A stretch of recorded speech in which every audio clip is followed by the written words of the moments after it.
is up? Welcome to another Saru Show, the one day of the week where we talk about whatever question we pose to you. We do a subject, well, now it's every other week, but we'll ask you guys a question, you guys answer it, and we read them together here live.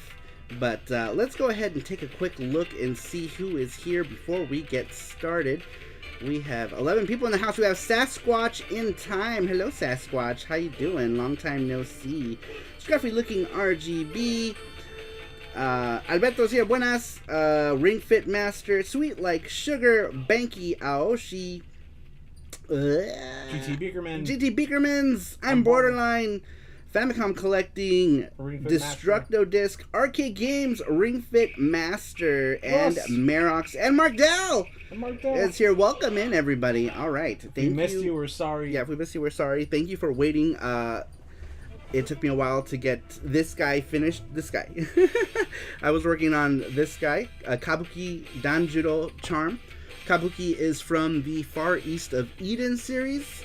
I took today's niche game subject as an opportunity to draw him because I didn't know what other time I would draw him, so I figured today would be the perfect time. Though today I guess would have also been a good time to do a Suchi Pie charm, which is another really obscure thing. It's good. It's good. Alright. So, let's go ahead and talk about what the weekly question was. This week we asked you guys, what is a niche game or series that you enjoy, which others may not know about? And that could be what's niche in some areas might not be niche in other areas. So, like, there are other examples that, like, for instance, like European games could be considered niche to our audience and vice versa, right? Because it might have been a game that we didn't see, or especially Japanese game series. A lot of those Japanese game series, I think Japanese gaming amongst retro gamers is niche in itself, but we'll go ahead and take a look and see what you guys had to say. We did get a good amount of answers this time around, which is pretty cool. We got 16 answers this week, which is awesome. Matthew, what's up, Matthew? Welcome on in. Welcome, Matthew. Welcome, welcome. All right, let's see here. So, getting started, we're going to start here with number one. Once again, that is what is a niche game you enjoy. Number one comes to us from I'm Borderline. I'm Borderline says, Ace of Seafood and Age of Crustaceans. Look it up on Steam right now.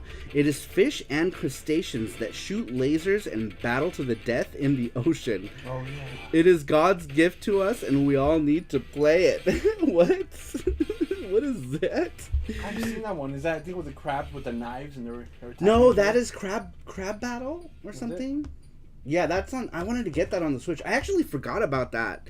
That was hilarious. You're like these crabs and you fight each other. I think I'm Borderline is talking about something else. I'm not familiar. Not familiar, but I'm gonna have to look it up. And especially since I'm gonna be getting a Steam Deck thanks to a sweet anonymous individual. Anonymous Dell. Anonymous Dell.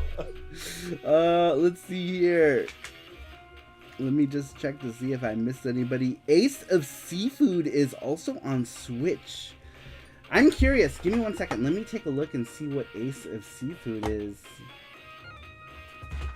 Type in Ace of Seafood.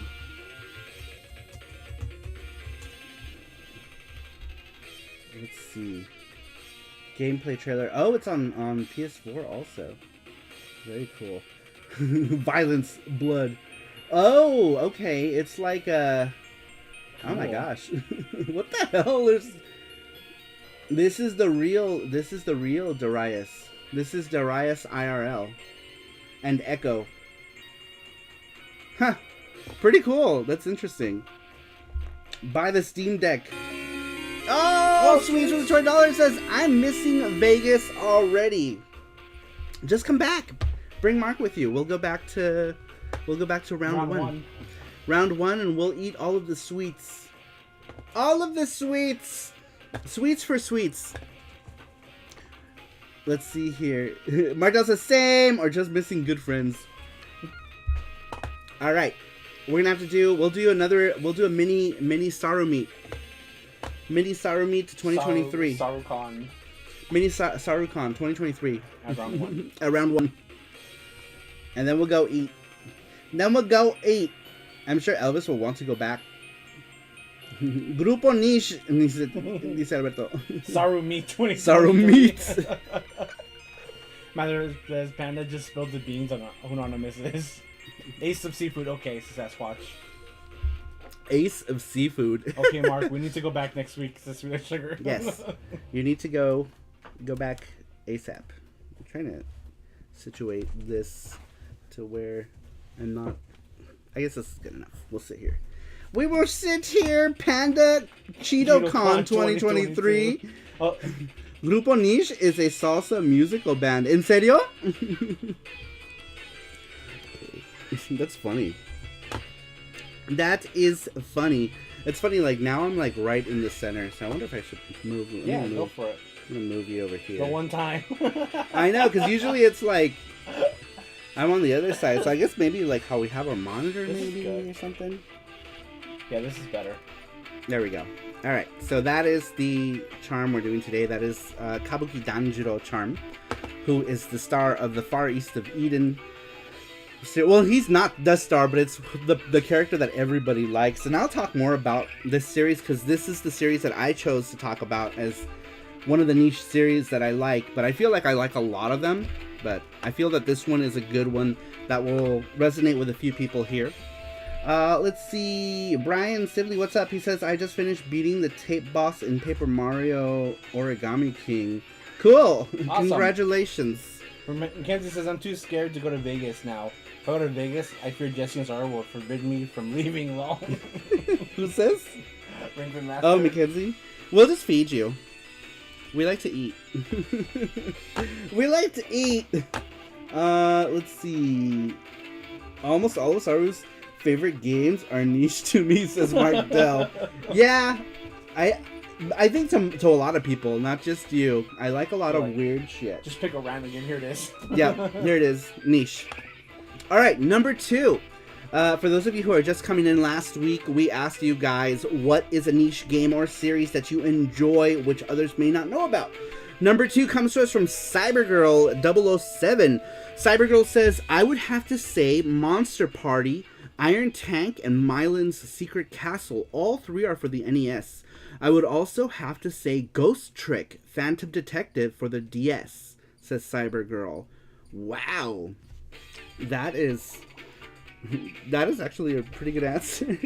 Let's see. This will be a great answer. Actually, I'm surprised. Ghost Trick is great, says Mark Dell. Normally, Ghost. CyberGirl! What the f... CyberGirl's answers are usually, very, like... No. Yeah, very direct, like, simple, like, word answers.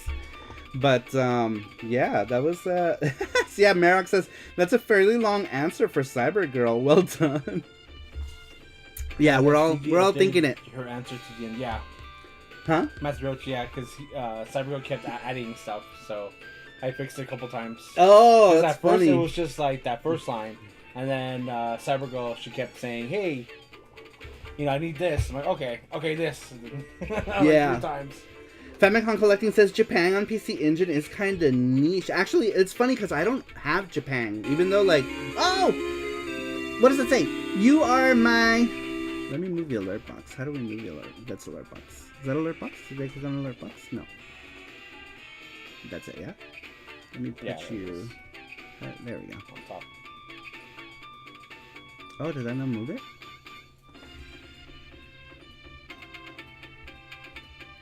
Bang, bang, bang, bang, bang, bang. Give me just 1 minute. Alright. And Umberto says, you are my ace of seafood. Very cool. Alright. Mark says, were you sure someone didn't use her name? Cyber has been answering more than one word lately. What's going on here? Unless it's the doppelganger. Sweet says Marok, she tried to give you a run for your money. They're in competition now for longest answer. Marox needs to do a CG length answer now. I think that would break Marox's brain if you try to keep it succinct like that. What's up, Sockets? Welcome. How you doing? How is Sockets?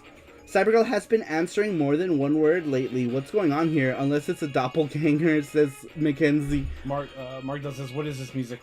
The music is from Far East of Eden Kabuki Clash for the neo-geo.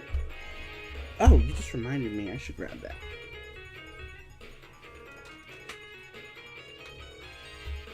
It's part of my collection. But Far East of Eden is a Japanese RPG series. The only one that came to international release was the Neo Geo fighting game, which is called...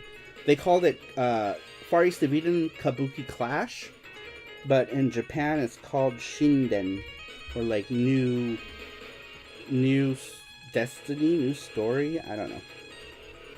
But it was a fighting game. It's the only one we got outside of Japan, though there is a translation for one of them.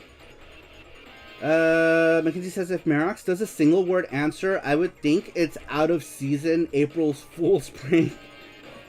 I can try to do a CG answer for the next show. I guess no promises if I will succeed, though. I don't think so. I think he'll just start typing and then you just won't stop typing. And then next thing you know, you're like, oh no. I've answered with a normal Merox-sized answer. Screw the net, what is up? He says, happy holy days to the crew. Panda-kun and Saru-san, Chan-kun domo senpai-sama. What is up? Screw the net, welcome in. Welcome. Welcome. Welcome. Welcome. Is it always on? Can I know that? No. Oh, okay. It's just here. I see. Oh, wait. I was just wondering if it was actually there. Oh, it is there. Oh, It it's is on. always on. Oh, I thought of it. I didn't know that. Nice. Did not know that. I was just curious. Alright, so, for those of you who are just coming in, we asked you guys during the last SARUSHOW, what is a niche game that you enjoy playing that others may not know about? Number 3 comes to us from Saki Paki. That's Sake Monsters. Sake Monsters says, ever dance with the devil in the pale moonlight? I got this really old game. I don't know if a lot of people have. It's called Mario Brothers / Duck Hunt from this really old console called the Nintendo Entertainment System.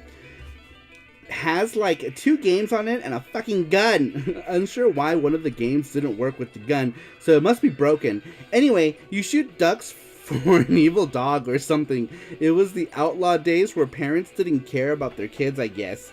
I love tech from the 60s or whenever this game came from. Yes, it is from 1960. It is that old. I don't know why I found here the ever dance with the devil in the pale moon. Oh, that was funny. I haven't had an answer like made me laugh like that since Sasquatch's Precious Moments, Bratz doll's answer. Oh my god, is that an old timey game? Is this one of those old timey games? This answer brought to you by Trax. A mod to have the gun work with Super Mario Bros. Would be quite fun, right? Like, how would it work though? Probably just like shoot around to get Mario to move where you're shooting. How would you jump? Oh, I guess the trigger. That's actually a good idea. Okay, now we're thinking like way too much into it, but how cool would that be, right? Like you use the gun. That would be such a challenge too. Point to where you want Mario to run, and then like when you need him to jump, you hit the trigger.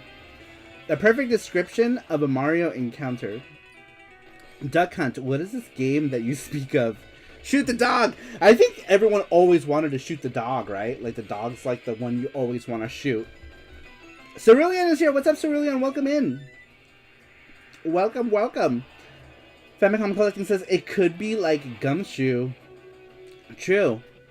Let's see here. Because we all know Jeebus Neist played Metal Slug Uwu Hentai Edition. Is there such a thing? I wouldn't be surprised. There's like a hentai ROM hack. What is Duck Hunt? A miserable little pile of seagulls. That's great. I love that. Randrick, what's up? Welcome. What's up, Randrick? Because he says if you pull the trigger to make Mario jump, is he trying to avoid being shot, or is the sound of the gun making him jump? Probably the latter, or both. There could be if Saru and Rover make it. All right, so for those of you coming in, last week we asked you guys what is a niche game that you enjoy. Number 4 comes to us from GT Megaforce. That is Beakerman's. Beakerman says, one of my favorite under-the-radar games is Lovers in a Dangerous Space-Time. It's a chaotic blast to play local multiplayer. Lovers in a Dangerous Space-Time. Is that a real game? It's a funny title. Epic Unit Shooty. Randall says, how's everyone tonight? We're good. We are good. Good. Markel says, I love that game. The Lovers in a Dangerous Space-Time? What is it? I'm curious. Please elaborate. Elaborate. What is it? What? What's your favorite? Oh no, not that. I was talking about the game. Super fun play with my fam. Ever hear of this old thing called Tetris? I think it was on the Game Child or something. That needs to be a console. The Game Child. There was the Fairchild, right? Wasn't it like Fairchild F? Channel F? Lovers. X-Men Love Blast the game. That needs to happen. X-Men Love Blast the game. Alright, do we have any drink up here? Yes. Oh wait, yeah, can you grab me that mango, please? Yeah, but what are we talking about? Lunar? Lunar is a niche game? Yeah, I guess it could be depending on like who you ask. I would say it's pretty niche. It did come out like on a lot of things, but I would still say it's a kind of niche RPG. Maybe, kinda. I don't know. Ooh, Pepsi. I thought you were gonna bring me mango. This is better. Oh. This is fine. I need caffeine. This show brought to you by caffeine. By Real Sugar. Real Sugar and caffeine. Marix's Fairchild Channel F was a thing. Yes, Saru. It slightly predates the Atari 2600. So it was probably crap. Let's see. Tetris sucks. Hatris is the best game ever. Yeah, Hatris is the best Tetris. Remember Road Trip Vacation 2012? That was a niche game.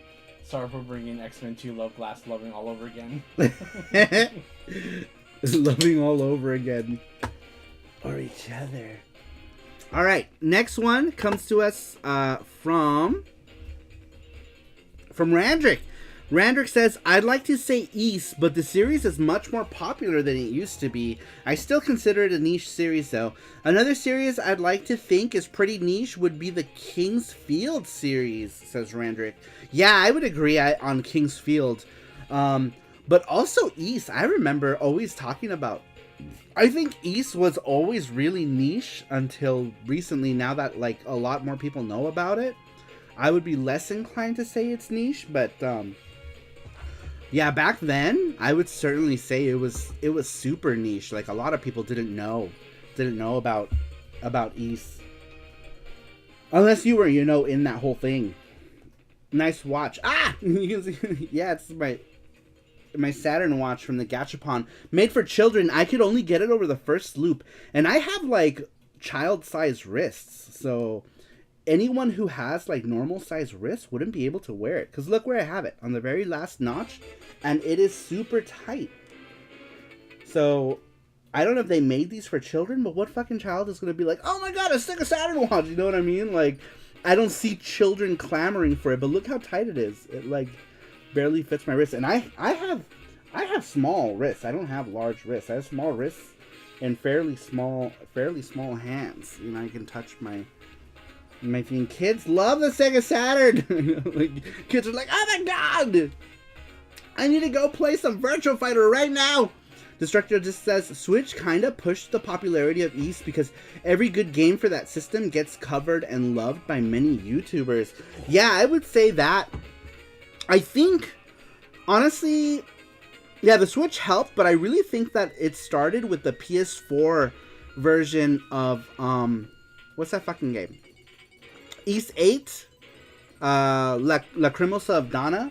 I think the popularity started with that. Because, like, once East 8 came out, like, a lot of people started playing it on PS4.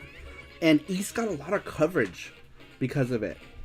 So, I think East 8 is where it started. Because even though, like, Lacrimosa of Dana came out on the Vita, people weren't really talking about it until it came out for the PS4. That's when I noticed people starting to talk about East. Was with East 8 Lacrimosa of Dana. But on the PS4. Because it had been out on the Vita for like, I don't know, a year. And like nobody really talked about it. No kids these days know what a Saturn is nowadays. My friends stopped by tonight and one of them, their son saw my Saturn and was like, what the heck is that? For reals, like nobody knows what a Saturn is, you know? It's one of those old-timey games. Let's see here. Sweet Like Sugar says East 8 PS4 was the first game in the series. Was her first game in the series. And that's funny because it's a lot of people's first game in the series. And that's why I say that when East 8 finally came out on the PS4, I feel like that's when it started to get some really good exposure. Because it had been out on the Vita for a year, nobody really talked about it, and then it hit PS4, and then everyone's like, oh my god, East 8, blah, you know, but I feel like nobody really talked about East before East 8, you know, there were 7 other games in the series before that, because even the PSP releases that came out here still kind of felt like they came out under the radar, right, like, they were still kind of niche games, still, but even so. Oh, you're right. It was East 8 when I first heard of it, says Mark Dell. Yeah, and I feel like that's how it is for most people. And I think that's pretty much what the game that in my opinion, took East out of obscurity. But before East 8, I feel like East, the series was pretty obscure still. Even though we did get releases back for the Super Nintendo, I want to say... that's when I first heard of East, and I still hadn't played it, was the Super Nintendo version of Wanderers of East, because it had been in magazines and stuff, and I still had not played the East series, let alone East 8. I didn't care, and it wasn't until I actually saw East 1 and 2 being played that I wanted to get into it, and then I got into it, and then I played the first 3 East games on the TurboGrafx PC Engine before I jumped to the Super Nintendo and the Genesis versions of East 3. But even back then, people still didn't really know about it. East always wound up being like one of those games that got discounted all the way up until the PSP ones, because I bought my East Chronicles for PSP on clearance for like $10.99 or something like that. Super cheap.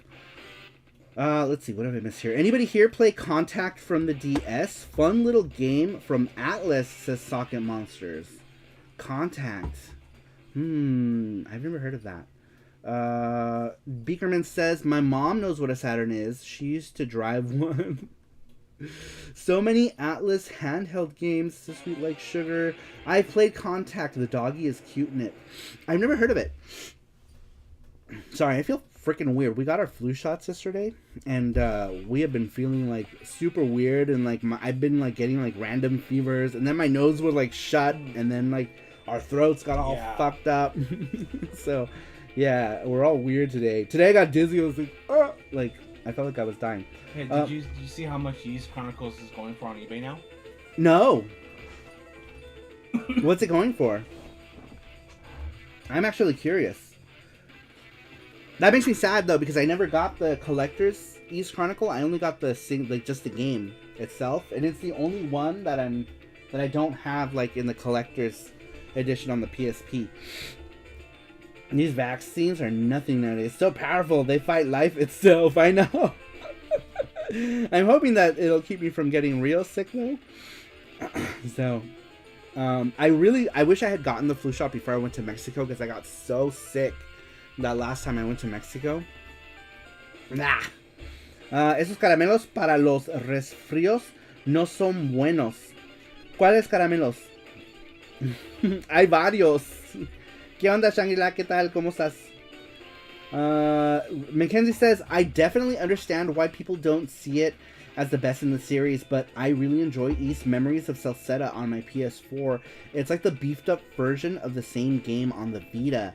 Yeah, so Memories of Celceta, I never beat that one. I did start playing it, and I didn't think it was too bad, but I think, like, more purists of the East series will probably go for some of the other ones in the series, like Mask of the Sun, or in my case, East 4, The Dawn of East.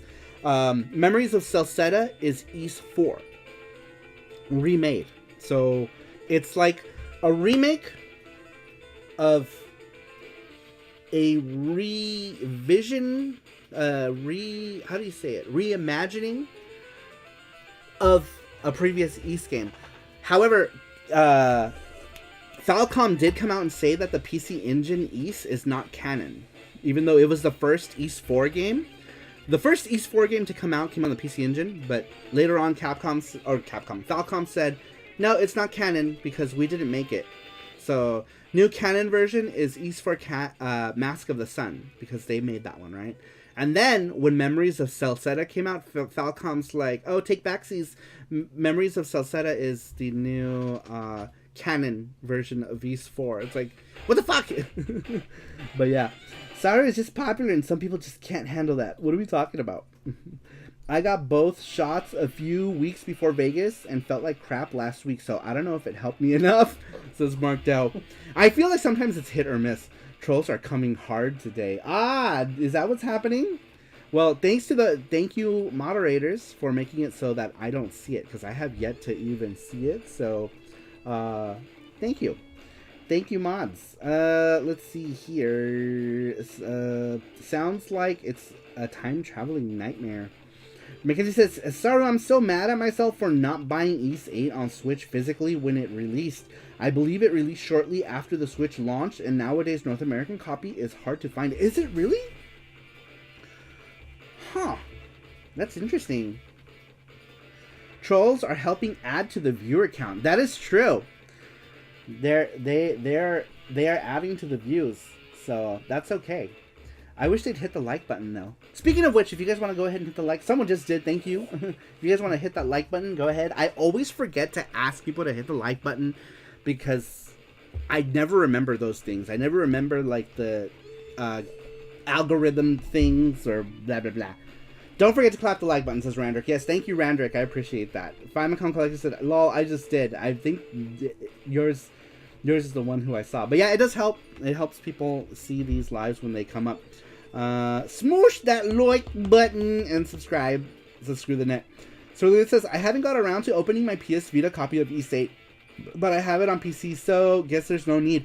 I think mine is also sealed. I think my copy of the Vita 1 is sealed, because I ended up getting it for PS4, and I played that for like a hot minute, and then I stopped playing it. And then I got it for Switch, and I started over and started playing that for a hot minute, and then I didn't finish that either because I'm horrible. Matthew Rich says, seal busting! I don't know if I'm gonna open that one, if I'm gonna bother. If I can't play it, I just leave it sealed. But if I can play it, then I'll open it. But in this case, it's like, I don't know if I even should at this point, since I have both the PS4 and the Switch versions open already. Oh, East 8. I got that on PS4. On the piss station. I recently got it for PS5. I need to replay East 8. Yeah, I heard PS5 is the way to go. I wonder if I should just get that in lieu of me getting a PS5 for the inevitable redesign that'll happen whenever the fuck that happens. Hopefully it happens sometime soon. But I'm thinking about getting it just to have it. And then when I have a PS4, I can play, or PS5, I can actually play it. Because I feel like that's another one of those games that they're only going to make a certain amount of, and if I didn't get it, I'm going to be boned later on. East 8 live stream. I was thinking about doing all of the East games. I just don't know how I'm gonna do it. Like, I need to actually like come up with a schedule that I'm gonna keep to do it. Because I feel like the only East games I've ever beat on stream are East Book 1 and 2. I beat East Book 1 and 2 on PC Engine a couple times from start to finish. And then a couple times, or I played it, I think maybe like 4 times, where I beat East 1 all 4 times, and then I beat the East 1 and 2 times on stream. But I always say I'm going to go and play the other ones, and I never play them. But the reason why I easily do East 1 and 2 is because I can play it, you know, kind of like off the top of my head for the most part. Your first Twitch game playing through East 1. That's true, that's right! I don't even remember that. that was my first Twitch playthrough, wasn't it? It was all of East 1. I completely forgot about that. Matthew says Saru needs to complete East on Saturn first. No, even though there is a English patch now for the Saturn version of East. Remember Jesse? Like, I couldn't take it anymore. I gave it to Jesse, and then Jesse got super mad too. He was getting so frustrated. I know, my Jesse God. was so upset. Yeah, Sweet says Jesse will throw the Saturn out the window. Yeah, Jesse was. I remember Jesse was getting super upset over it. It was hilarious. Let's see here. Saru needs to. Yeah, we did. Sweets will mean. Sweets, that will mean throwing the Polymega out. That's true. Yeah, because we were playing it on the Polymega. Mackenzie says, I wish they'd put East 8 and East 9 together on a single disc for PS5 owners. That would have been awesome. They did that in Japan. They called it East 8 and 9 Super Price, I think, and it has both Lacrimosa of Dana and Monstrous Nox on one disc. And it's so crazy because I thought about buying it, the Japanese one, just to have it. It's so cheap too. Like, people are selling it like for like $20 or less on Yahoo auctions. So I don't know, maybe I'll just get one just to have one. But I haven't even opened my copy of Monstrous Nox yet, which I do have sealed for Switch, because I haven't even beat Lacrimosa of Dana yet. I'm a horrible East fan, but I need to beat it.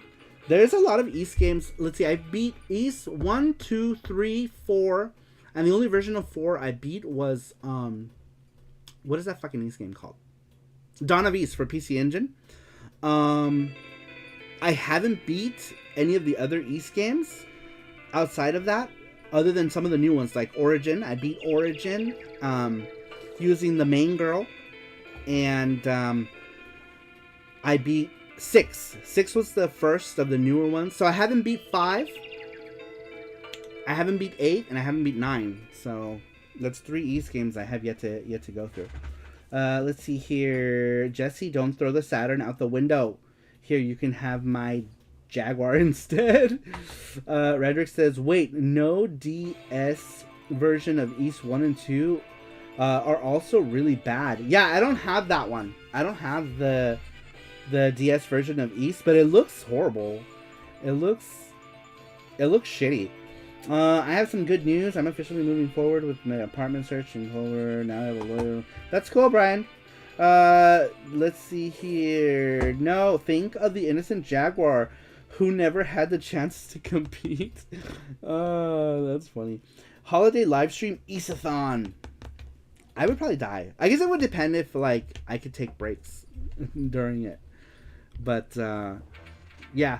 I think, my issue is that I have too many other projects on the table. Otherwise, I would love to stream more. Like, I would love to just take a week and be like, I'm gonna stream the East series all week long. But yeah, maybe someday. But unfortunately, I don't have enough time because I have other projects that I don't mean a 24/7 thing. Yeah, but I would even like to do, like, say, like, even if I just did it like a week straight for like 4 hours a day, that would be awesome. That would be cool. So this is just one troll, multiple accounts. Who was the former Salty member? Is it? I don't know. I have yet to see anything pop up on my end. So, oh, it's because I don't see the messages if I'm in stream, because I'm looking at the chat in Streamlabs. If I'm in Streamlabs, I don't see them. I don't see them if they're removed. I don't see them at all. that is Discord. What? We all want Saru to live stream 24/7 if the chance is giving. And I would die. Perfect Saru never gets to even see the troll. I love it. I don't. On Streamlabs, it doesn't show me.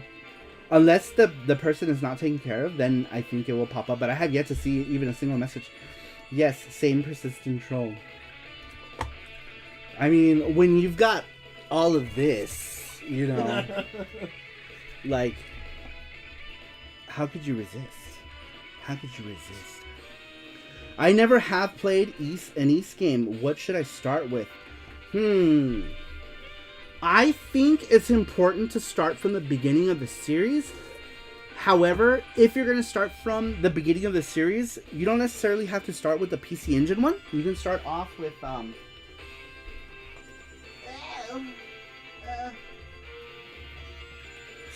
this guy, which actually you can get on Steam.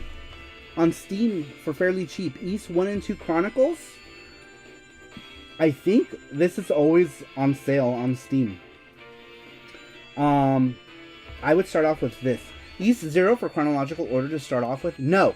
I actually don't think that's a good idea, because when you start off with East Origin, there are a lot of references in East Origin that you would have only understood if you played East Book 1 and 2. And I think it's more fun of an experience. I always discourage people. Starting with East Origin because of the fact that there's a lot of references that I feel that you would only get like a certain satisfaction from if you played East 1 and 2. So I would start off with East 1 and 2, then go back and play East Origin, and then move forward from there. Or play East Origin whenever, right? Like, you can go to East 1, 2, 3, play them all, and then go back to East Origin if you want to. But if you're going to play East Origin, I still highly recommend playing East 1 and 2 in some form or fashion, whether it be the original 1 and 2 on the PC Engine, or 1 and 2 on the Famicom, or the PSP, or Steam, or PC, whatever version of East, or Saturn. I still recommend starting off with East 1 and 2, and then going to play Origin. Let's see here. Hey, sorry, is it just me, but trying to get Zelda fans to enjoy East is super hard. It really is. And I think it really is because a lot of Zelda fans will see East and be like, that's just trying to be like Zelda, especially like back in the day. Even though the first ever action RPG was Dragon Slayer, released by Falcom, who created East, a lot of people like to compare it to Zelda, and I think that just comes from like a stance of ignorance and not really knowing, right, like the background of Falcom and what they've paved the way for everyone else. Because Falcom, they pretty much paved the way for action RPGs. And that started with the original Dragon Slayer on PC, Japanese PCs, way before Zelda was even, a thing. So, and a lot of people don't know that, because a lot of people, like, especially like retro gamers who grew up in North America, we only know what's inside of our bubble, right? So, like, it's the same thing with games. We're only familiar with what's inside our bubble. Shangri-La says, Falcom fueron los primeros. Sí, ellos eran los primeros que hicieron un RPG de acción, y después los otros compañías comenzaron a hacer sus propios juegos de RPG de acción. Pero Falcom era la primera empresa que lanzó un juego de RPG de acción en Japón. Y después todas las otras empresas querían hacer similares juegos, y entonces así crearon los juegos como Zelda y cosas así. Mackenzie says, do you think Saru not trying to knock on Falcom, but Nintendo just had a better marketing strategy with Zelda? The thing is that you can't, it's hard to compare because they were completely different entity types.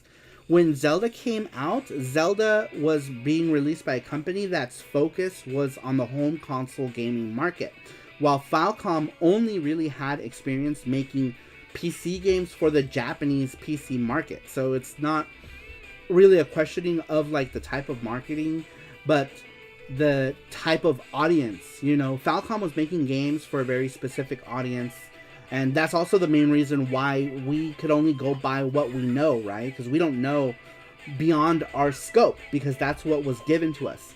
Zelda was what was given to us, so we often have to compare everything to Zelda because we don't have anything to compare it with.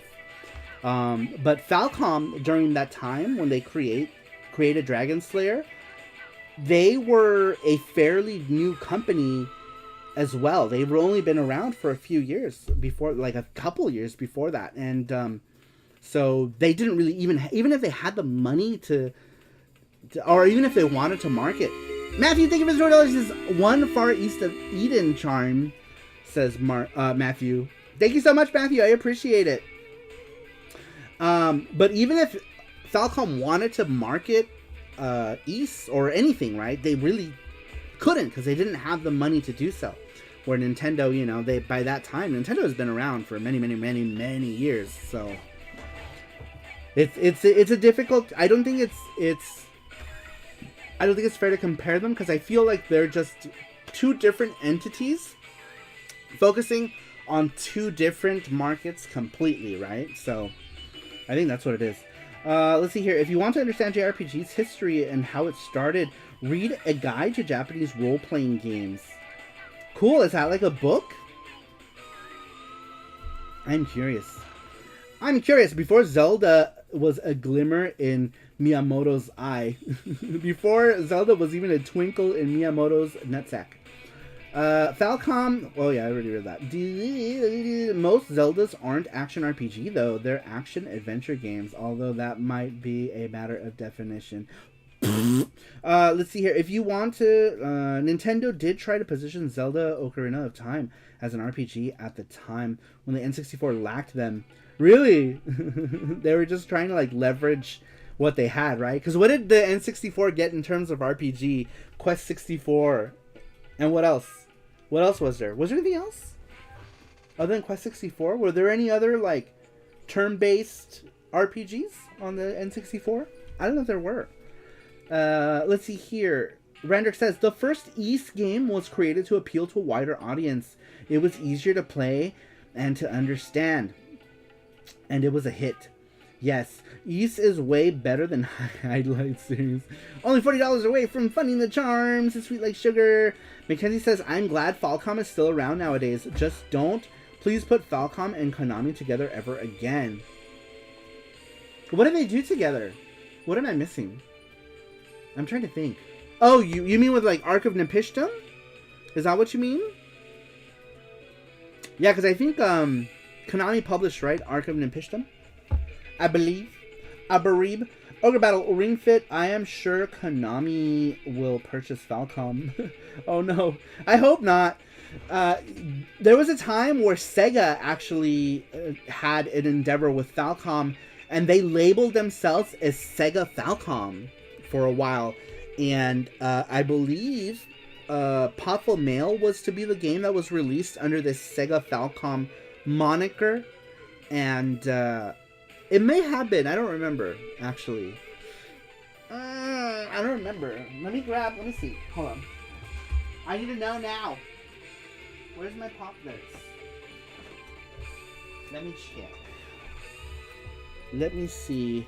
We have Falcom and we have Sega. No, it doesn't. Okay, so I guess that didn't happen.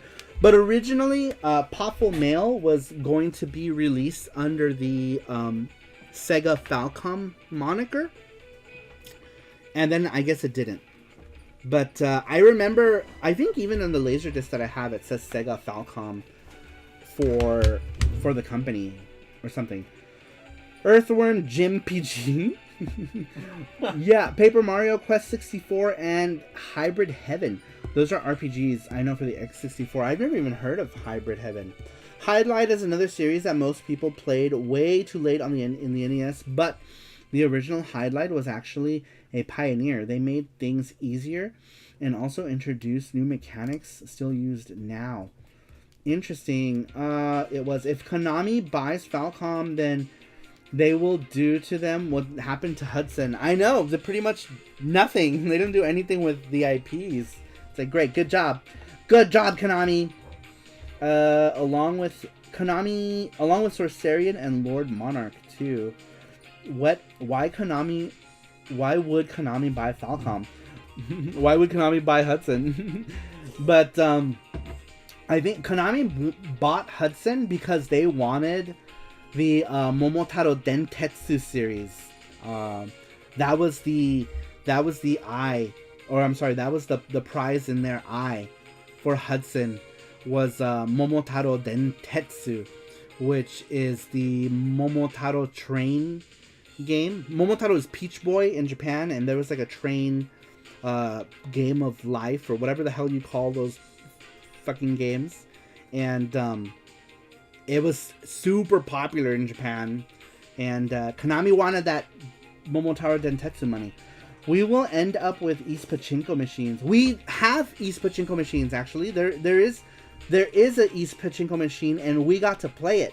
If you look at my original Retro Japan intro, when I do like the Retro Japan, like the quick bits or any of those videos, you see a bit where I show the pachinko machine. There is a pachinko machine, or a slot, Pachi slot, East Pachi slot machine.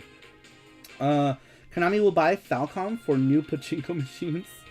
But yeah, there is one already, and I got to play it at the Falcom pop-up shop, and that's where that video came from. I took video footage of it when I was there, and that I put that in my intro. I love the Momotaro Dentetsu series. Konami only does that with Hudson properties and maybe the old Bomberman game. Yeah, so pretty much like Konami only really took the most popular franchises or the popular IPs from Hudson and decided to do things with it, like Momotaro Dentetsu and Bomberman, and that's it. That's all they've done with Hudson. We haven't seen any new Adventure Island / Takahashi Meijin or anything with Bonk or anything like that. Nothing except for the minis. They took the minis and they're like, fuck it, we have all these fucking licenses. Let's make a thing. And so they did, and they made the minis, and that's how we got the minis from Konami. What's up, Jenai? Jenai, what's up? Welcome in. Ooh, I might need some vapor rub. My nose is getting increasingly plugged. I would love to see Konami just so something bloody roar. Like, come on. Hey, yeah, good luck with that. If they're not going to release anything from, like, a known franchise, a known IP, they're definitely not going to deal with anything with bloody roar.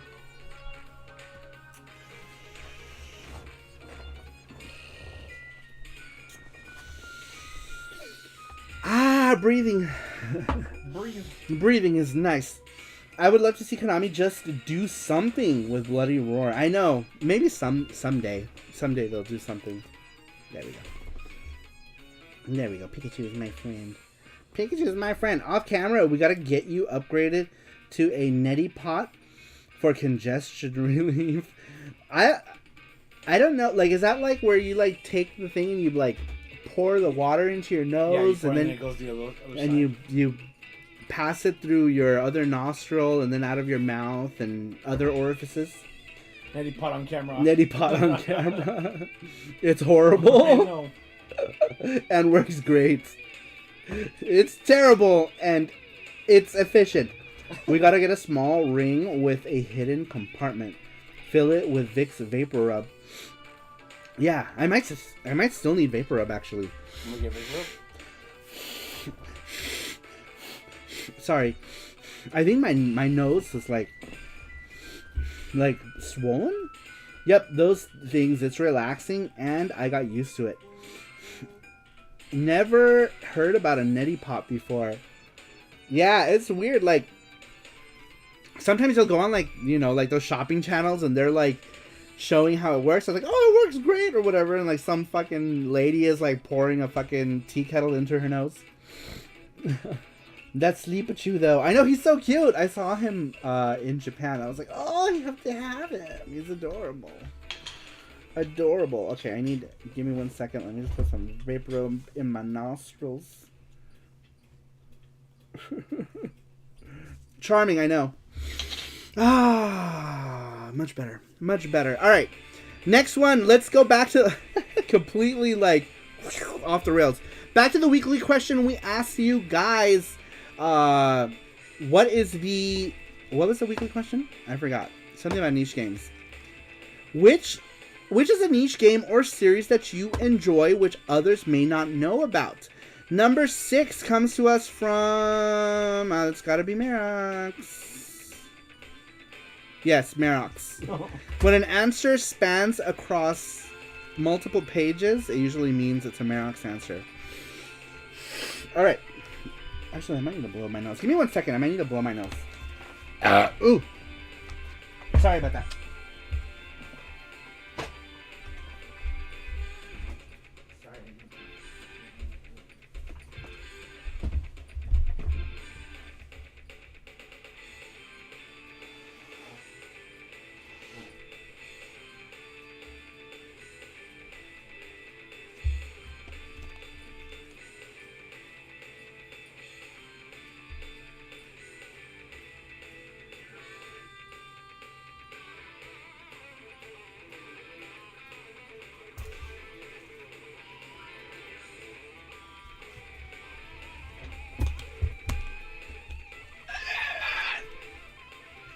Get out of here. Get out of here, you. Alright. Woo! Alright, sorry, I had to blow my nose. Or at least I felt like I did. I still feel stuffy. Let's see here. It spans across space-time. Someone mentioned East, so Saru lost his mind for a while. That's a good way to... Seriously, that's what happened. We started talking about East, and then we're like... East! That's right, that was Randrick's answer. And then we just went off an East tangent. A tangent of East. Alright, let's power through Merox's answer here. Alright, here we go. Merox says, I realize that I often start my responses with a brief explanation of the journey I was forced to take before I could finalize my answer. While this week is no different in that regard, the changes to the content of my various half-finished answers are far more drastic than normal. To be honest, I wasn't going to take the trip down the lane of unfinished attempts, as it's sort of all over the place and the theme, but then I figured out their premises in and of themselves was fairly interesting and could therefore serve as food for thoughts. So I grabbed a delicious beverage, sit down comfortably, and let us all wander through this vast field covered with beautiful fluffy words, as Saru-sama often so lovingly refers to them for some reason. At first, I was going to tackle this question by listing the different ways something could be considered niche, with an example for each category, a broad approach of which would be fairly standard Merox 75 answer. Deeply exploring this much to personally important aspect of gaming, the problem was that I could probably write a rather long and meandering book about my reflections on this topic, and I very nearly did. Depending on your view, I either unfortunately or perhaps luckily came to the realization partway through that this task was one that I could not finish in time for the show, so I had to narrow it down a fair bit. For a short while, after coming to that conclusion, I was considering to simply write error overflow as my answer as a bit of a joke and leave it at that.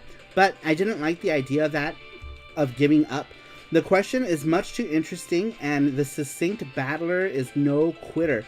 Then my mind was playing the idea of exploring the nooks and crannies of the Master System's library, as I very much love that system, and most people in the Saru crew hail from the States and probably aren't too familiar with what it has to offer.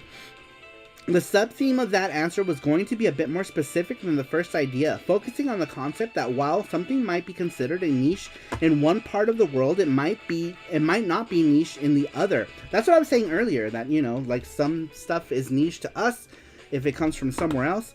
Merox says, as the Master System was fairly popular here in Europe, my third idea was to explore how the passage of time changes the general popularity, knowledge, and expectations of games, systems, and genres. honing in on how things that was generally once popular games, well-known information of standard mechanics in their for many different reasons have shifted around, making games that were previously archetypes of an entire era now niche titles. I kind of really liked this idea, but eventually decided that it had to... Oh, Bushin Ryukat, thank you! He says, adult humor. So I heard you blew your nose. Was it good for you? Was it as good for you as it was for the nose? Better news. Cosmic Fantasy 1 and 2 coming to the Switch! I know! Did they say, Bushin Ryukat, if Cosmic Fantasy 1 and 2 was coming out for the Switch in English? I really hope it does. I hope it does come out in English. I don't know if they've confirmed it or not, because we've never got Cosmic Fantasy 1 in English. We got Cosmic Fantasy 2, and then we were almost going to get Cosmic Fantasy 3, and then Working Designs was like, yeah, fuck this system, it's not making any money. And so then we never actually got it. But yeah, I'm super excited for that. And also, thank you, Bushin Ryukat, for the $5 donation, and welcome in. Welcome on in, it's good to see you. It's been a while, but it's also been a while since we've done a live as well, so yeah. Yeah, Cosmic Fantasy, that's awesome. Marox, we adore your quirkiness. Don't change, says Socket Monsters. Alright, back to Marox's answer. Marox says, this is one of those... Oh, I skipped. Earlier this year, I decided to treat myself to a crazy-looking game, which I had never heard about before, and doing research not doing any research before purchasing the game. It was a Japan exclusive, not expensive, and the cover art was straight down fetching. So I found it impossible not to take the plunge. This is one of those games that is somewhat hard to explain without getting a bit long-winded. You long-winded never! So, I found it impossible not to take the plunge. This is one of those games... Oh, I already read that. It's a mix between a platformer and a multi-layered beat-em-up. You know, one of those beat-em-ups where you don't have to move up and down freely, but instead set steps like Guardian Heroes. In addition, the game has also a very peculiar twist up its sleeve, as you will find out shortly. When I first started this game, it told me to pick a character, and I went with a girl with 2 long braids and a happy smile. The music was bumping, and the graphics, while lacking in detail, was rather charming in its own goofy way. Needless to say, an excellent start to this obscure Japanese title. Within minutes of taking control of my character, I was tossing around a drink shaker of doom to destroy hostile red ants that were trying to attack me. I love weird things from Japan. And I was progressing through the game at a seemingly great pace. After a bit of time, I met a cartoony character who I nicknamed the Grand Master of Shaky Shake. Unfortunately, I can't read Japanese, so I came up with my own names for everyone I encountered. The Grand Master of Shaky Shake bestowed upon me with a magnificent ability to use my drink shaker of doom to suck up all the enemies into it. This would transport them and myself to a disco dance floor where I could shake them all to death with my epic dance moves. This previously hinted twist was the game had up its sleeve. Once again, I love weird things from Japan. While Shake Kids for PS1 might not be an immortal classic, it is a fun title, which is unique as it is quirky, very endearingly Japanese. If that makes any sense, set your expectations at average to good and let peculiarities of the presentation and mechanics carry through. That is perhaps slightly monotonous yet very enjoyable experience, says Marox75. I have never heard of that game, so I don't know if it's any good. Saru is speed reading. I have to. That's why I sometimes trip over words, and sometimes I trip over Marox's multiple quotations. Why do you use so many quotations? Why so many quotes? At least you're using some commas now. It used to be that Marox wouldn't put in any commas. So I'm like, where do I stop? Let's see here. Saru's voice could not take reading it all over again. I don't even think Marox reads his own answers, because I feel like if he did, he would probably find some of his grammatical errors. Do you read them to yourself, like after you write them? Like, do you read them to yourself ever? I'm genuinely curious. I'm not like trying to be an ass. I'm like genuinely curious if you read your own answers after you write them out. Mark Dell says Saru has to speed read. Our lives are only so long. That's why I do it, right? Because like I don't want to be here like 9 years reading an answer. Several times, yeah. Really? I can't imagine. Several times, like 4 or more. Sad Marok 75. Why are you sad? You can put in all the quotation marks you want. That's fine. Banky says, I wouldn't mind a physical copy of Crayon Shin-chan Summer Vacation. That one looks so good. It's so funny. I think that game is based... There's another game on PS1 that's also called like something Boku no Natsu Yasumi, which is like my summer vacation. And that's all it's called, right? I think it's called Boku no Natsu Yasumi. And I think the Shin-chan game in Japan is called Shin-chan or Kurean Shin-chan no Natsu Yasumi or something like that, right? So I believe that game is based on that other Natsu Yasumi game. I could be wrong, though. I could be totally wrong. Lucian Ryukat says, chat, tonight at the 11th hour, I bought Pokemon Violet at the Target on a dare. Besides, it's glitchy as all heck, I heard. Is it a comical game? The dialogue decent? I think that I want to say that they fixed do you know if they fixed the patches? I haven't played it, so. I heard that I'm not sure. Patch. But yeah, I heard that they patched it. I heard. So it's possible. Matthew says, you're saying, Mark, that we don't want an 8-hour SARUSHOW stream? I wouldn't mind. Oh, okay.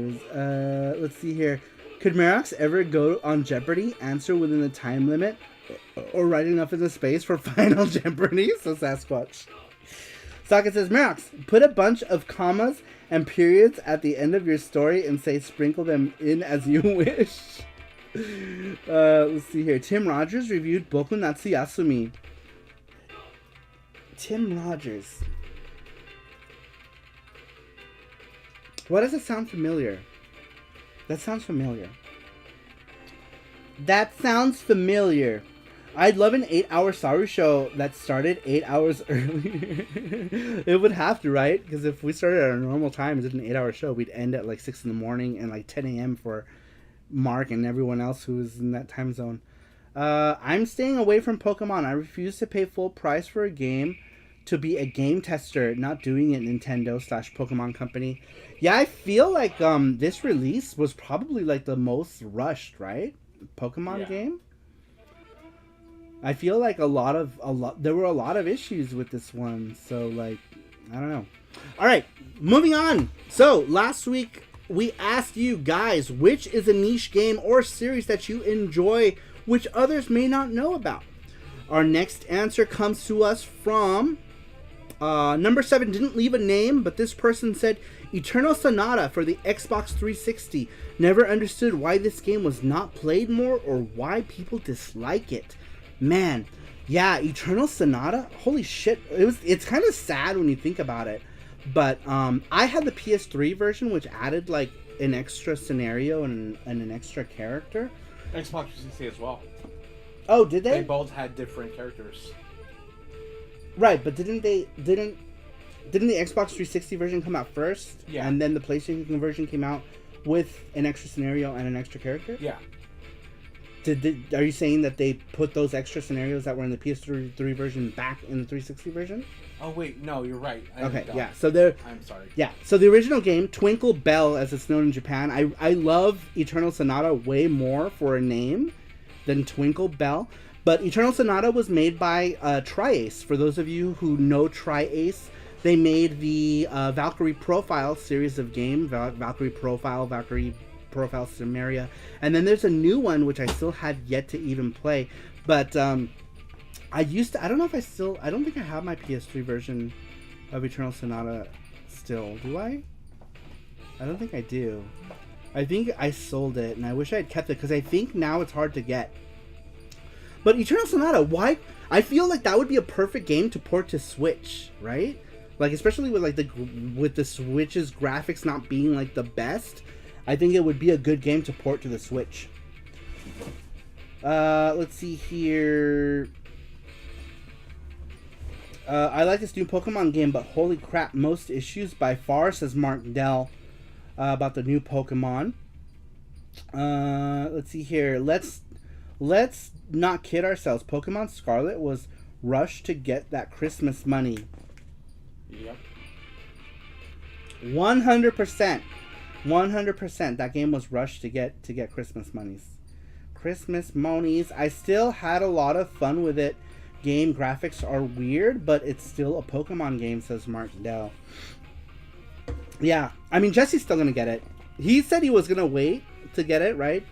But I think they patched it already. Yeah, they patched it. They patched it since, so I think Jesse's gonna get it now that they've fixed some of the problems. I have Violet, but it's for either game. Curious if some post-secret quest exists at all. Mark Dell says, way too many Pokemon games on the Switch already. Kind of wild that they've been cranking that wheel. I know. How many Pokemon games are there on the Switch now? Like 5 or 6 or something? Yeah, it's like 6. Is it like 6 games, right? No, more, because there's like Pokemon. Yeah, when you consider like the like each Snap. revision, right? Also, you're looking at like 8, right? Because you have like the Pokemon Eevee and Pokemon Pikachu, and then you have Arceus, and then you have Pokemon the 2 Snap that just 2. came out, and then Pokemon Snap. Arceus, see 1, 2, 3, 4, 5, 6, 7. 6, 7. No, that's still Arceus. 1, 2, 3, 4, 5, 6. I think it's 6, and then if you consider variants, then if you're considering variants, Oh yeah. we're looking at 10, right? Also, If you read anything from the game, let me know.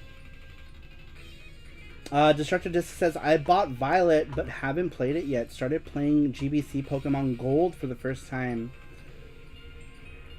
Very cool. yeah. There is quite a bit to do post-game. It is hard as hell, says Socket Monsters.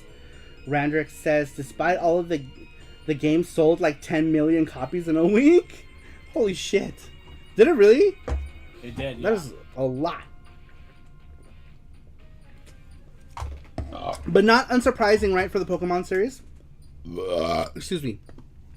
Bushin Ryukat says, Saru, since you're reading this, sir, how do you like that video game show? That Armored Core announcement, Unite My Ravens. I didn't watch it. I only ever saw the clip of the boy who, like, took... Are you talking about the Game Awards? I only saw the part where the boy went up on stage and wanted to thank the rabbi, Orthodox Rabbi Bill Clinton, for making it all possible. That's all I saw. Bill Clinton is the best game of the year. I haven't watched it. Because I was freaking babysitting. We were babysitting my nephews for 2 days in a row, and that was one of the days. And they were here for like 8 hours. So, and they're like, like 3 and 7 years old. So they're like constantly, right? So, we've been tired. We've been super tired. I bought Mugen Souls on Switch from Play Asia. Daniel doesn't approve, so it means it's good. It means I did good. Has tits and one hand mode. Mugen Souls, is that an NAS game? Is Mugen Souls an NAS game? I think. And was it a PS2 game before, or am I thinking something else? I might be thinking something else. Young Boba Fett was a surprise guest at the end. That's so funny. Bill didn't even thank him. I know. That's funny. Has anyone seen clips for Sonic Prime? I'm excited about it. What is Sonic Prime? I'm not sure. Let's see here. Banky says 1,222 episodes of Pokemon. Is that real? Is there that many? Holy shit. That's more than One Piece. Doesn't One Piece have like 1,350 or something like that? Some crazy amount of episodes. Merrick says, it was advertised as the first open world and online multiplayer Pokemon game, so it was always going to sell well. Pretty fun game at the end of the day, but I never encountered a bug or any issues or lag, says Merox. Interesting. Mugen Souls was originally a PS3 exclusive published by Nice America, but they censored it in the West. The Japanese version wasn't. It's made by Compile Heart. Ah, okay.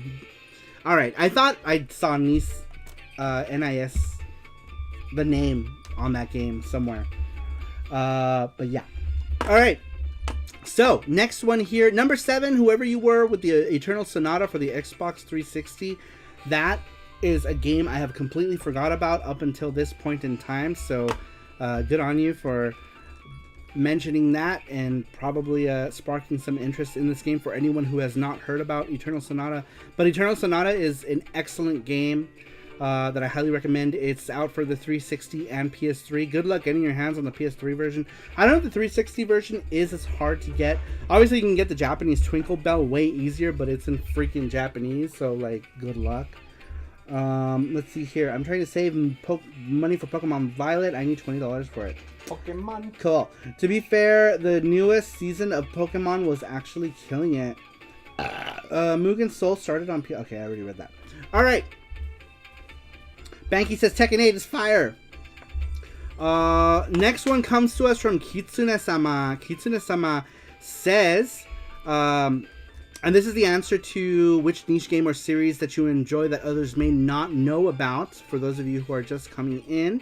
Kitsune-sama says, let me scroll back past the Merox answer. Says, I used to enjoy Battle Hunter and Team Buddies a lot back in the PS1 days. Not sure if many know about these two games, but I spent many hours playing them. Oh, and also, Incredible Crisis was a great one too. Sigh. Those games were the days. Anyone else pumped for the Silent Hill 2 remaster? It is like a dream come true. Faith in Konami partially restored. I also really want a Soul Reaver 1 remaster. God, I hope someday I can see it, and also hope they add all the deleted content that never saw the daylight back in the PS1 era. It was at least 40% of the game that never made it to us gamers.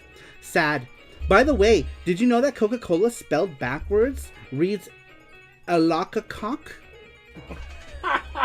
Yeah, it doesn't make sense, right? But many things in life don't. Whose answer is this? Kitsune-sama.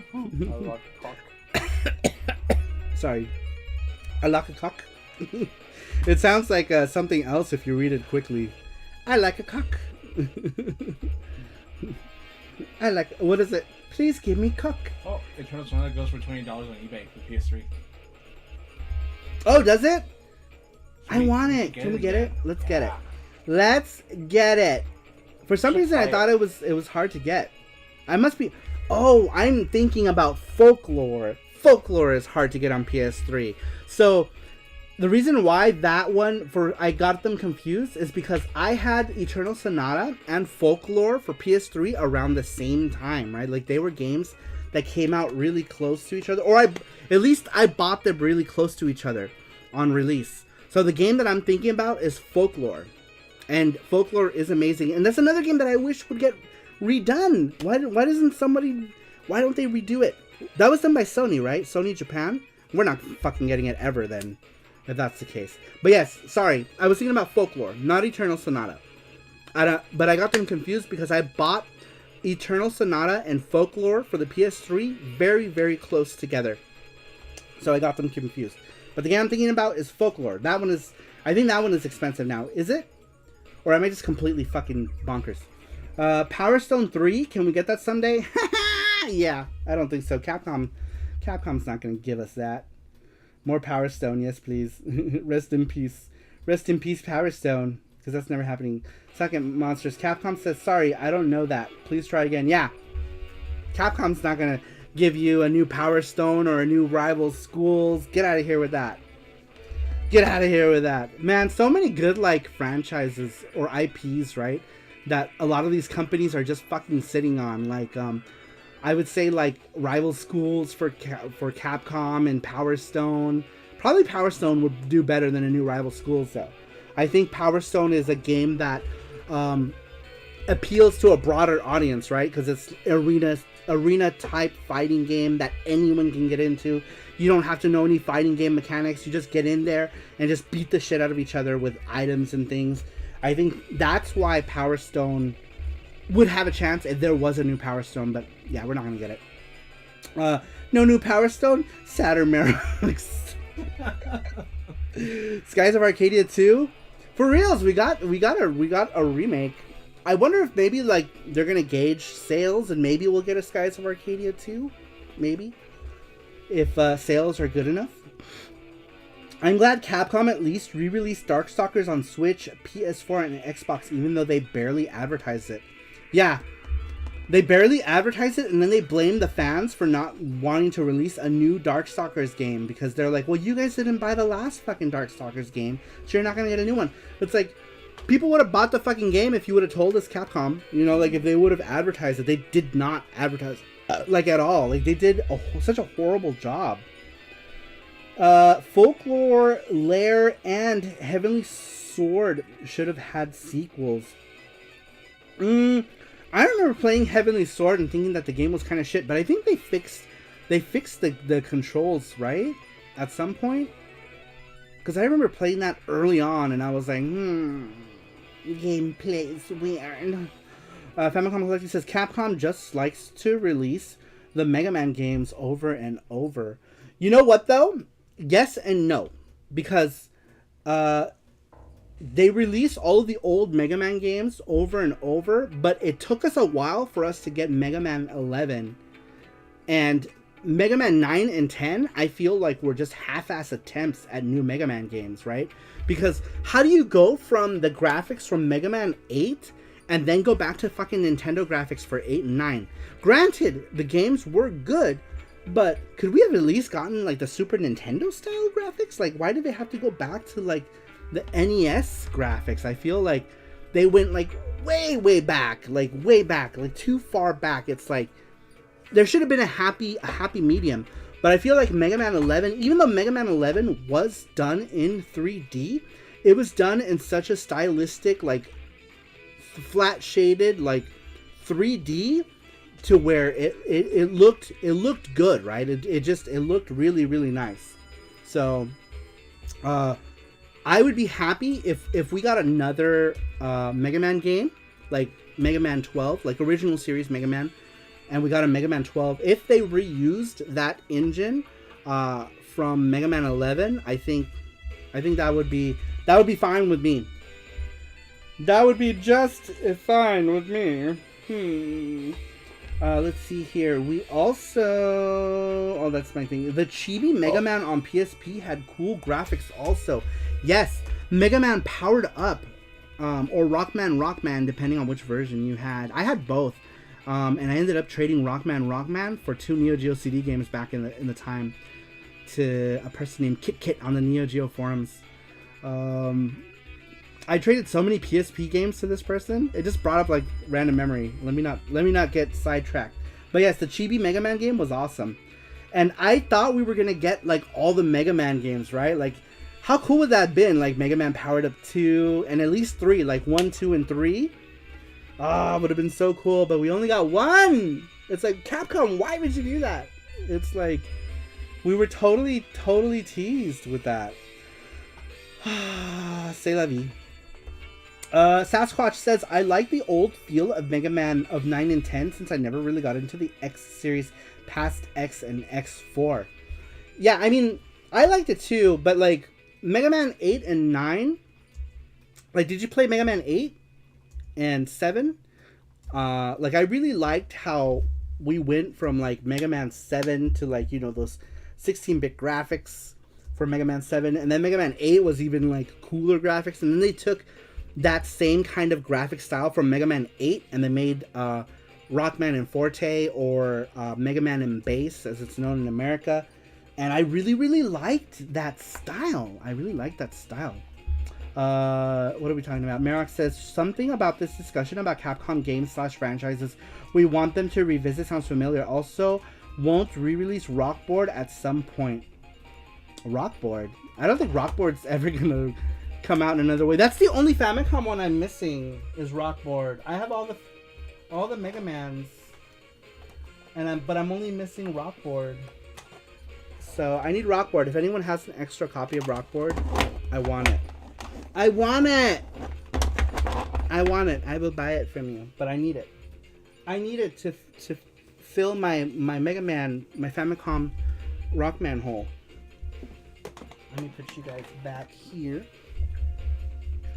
Do people like Battle Network? I loved the first couple Battle Network games, and then they kept making them, and then I was just kind of like, I don't think I could get into any more Battle Network. But when the first 2 Battle Network games came out, I really liked them. I liked them a lot. Because I enjoyed those kind of games too, like strategy, whatever you call it. Strategy, RPG, whatever. And they were cool. They were cool. Mackenzie says, any new Mega Man game would be greatly appreciated. I still have nightmares of Mighty Number 9. I was unfortunately a person who bought the PS4 version and being super pumped. I ended up buying the PS4 version at Fry's for $6.99, brand new. And then I ended up. Did I open it? Yeah, I opened it, and then we gave it away. We gave it away on the weekly game giveaway. We gave it away. What track is this on? All right, let's get back to the weekly question. We had asked you guys last SARUSHOW which niche game or series you enjoy that others may not know about. The next one comes to us from JT. JT says, The Legend of Legaia games. Wow, I enjoyed both of them. I feel like people don't mention or talk about these games enough. It's a shame because the first game was especially excellent. The combat system is like Street Fighter mixed with Final Fantasy, and it's awesome. I didn't know there was a second game. That's interesting. See, like, I guess that was a good one. I didn't even know there was a sequel to Legaia. Very cool. Let's see here. People who like Mega Man should try out Azure Gunvolt. It's not a difficult side-scroller, but it has lots of colorful sprite work and creative anime bosses. Sorry, I got acid reflux all of a sudden. Yeah, Azure Striker Gunvolt is very, like, if you like the Mega Man X games, you'll definitely like Gunvolt, right? Because if it's akin, I would say it's more akin to the Mega Man X series with way more flair than any of the X games. But yeah, Azure Striker Gunvolt is definitely a cool game. I only ever played through the first one, even though I have I think the double pack. I don't have the newest one. Is that a pilot? Oh, okay. Can you give me actually a Prilosec? I don't have the newest one, which is what was it called? Luminous Avenger X, I think. I haven't played that one or Gunvolt 3. Let's see, it's a Mega Man spin-off, but who loves the Mega Man Zero games? I love the collection with all of them for my Switch. Dude, the Mega Man Zero games are awesome. Inti Creates is the same company that did the Azure Striker Gunvolt series. Inti Creates did the Mega Man Zero games for Capcom. Those were all done by Inti Creates. And what was it? Mega Man... What did they call... the Mega Man Zero? There was another Mega Man Zero game where you got to, like, be a boy and a girl. It had, like, a really super cool, like, anime, like, promo video that I liked. It was super cool. I forget which one. Which Mega Man. But that was also done by Inti Creates. And that's, later on in time, Inti Creates started doing the... ZX! That's it. ZX. Yes. That's exactly it. Give me 1 second. I need to take my heartburn.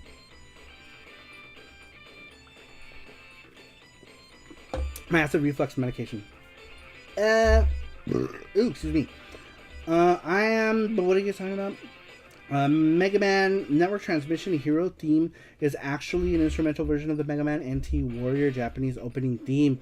So, the Mega Man Battle Network also had an action game on the GameCube. Mackenzie, I'm not sure, you probably have it. But there was a action game based on the Battle Network series of games, and it was cool. Inti Creates does a ton of great pixel games, Bloodstained, Blaster Master, etc. Yeah, they're amazing at that stuff. I really, really hope they don't stop doing these pixel-based games, because I feel like they are amazing. They're amazing at what they do, and I just hope that they keep doing these pixel-based games going forward. Yeah, Bloodstained was awesome. I still haven't played through part 2. I bought part 2 forever ago. I still haven't played through it, but I loved part 1. Part 1 was awesome. Hope you feel better, Saru. Good night and love. Good night, Bush and Ryukat. Thank you for stopping in. I really appreciate it. Thank you for the $5 donation. You have yourself a good night, and hope to see you again. We will be back here on Saturday. Not next week, but the week after that. SARUSHOW is every other week now, which is better in terms of time for me, just because I'm really busy with a bunch of stuff. So every other week is SARUSHOW. But yes, thank you so much, Bush and Ryukat. You have yourself a good night. A good night. Alright, moving on to the next one here. Wait, Mackenzie says, sorry, I hate saying this, but Mega Man Battle Network on GameCube, I don't like it. I think GBA games are better in the series. Yeah, the GameCube action game kind of sucks. But it has the opening song for the anime, and I love that opening. I love the song. So I'll play it and sing along with the intro for a while. Sorry, did you play Bloodstained Ritual of the Night? I did. I don't really like it as much. I much rather prefer Inti Creates NES like renditions of the game. I wasn't a big fan of the original Ritual of the Night, which I have both the PS4 and Switch versions of it. But the game just doesn't flow for me. I don't know. I don't like the 3D. The 3D is ugly. If they had done like a flat shaded, like cell shaded 3D maybe, but I don't know. It doesn't flow. Let's see here. Me too. Japanese original will always be better. I love the opening. The opening is so good. Bushin Ryu Cat says okie dokie. Famicom says I read that. Not the OG American Mega Man theme. I don't even know what the Mighty Robot. He's a mighty robot. Mega Man. Is that the one you're talking about? Mighty robot. Are there any words to that? It's just that, right? Over and over again. He's a mighty robot. Mega Man. Super Fighting Robot. Oh yeah, Super Fighting Robot. I still watch that cartoon, even though I was really disappointed with it, because I hated how they made everyone look. It's like, why does Mega Man have like an 8-pack? Mega Man has an 8-pack. Fucking, I don't know. I just didn't like how everything looked in that show. Everything just looked so weird. Everything looks so weird. That was a bop. I couldn't stand the Ruby Spears series. Is that what it's called? The Mega Man cartoon? My son loves that cartoon, says Destructo Disc. I still watched it. It was hard for me to watch.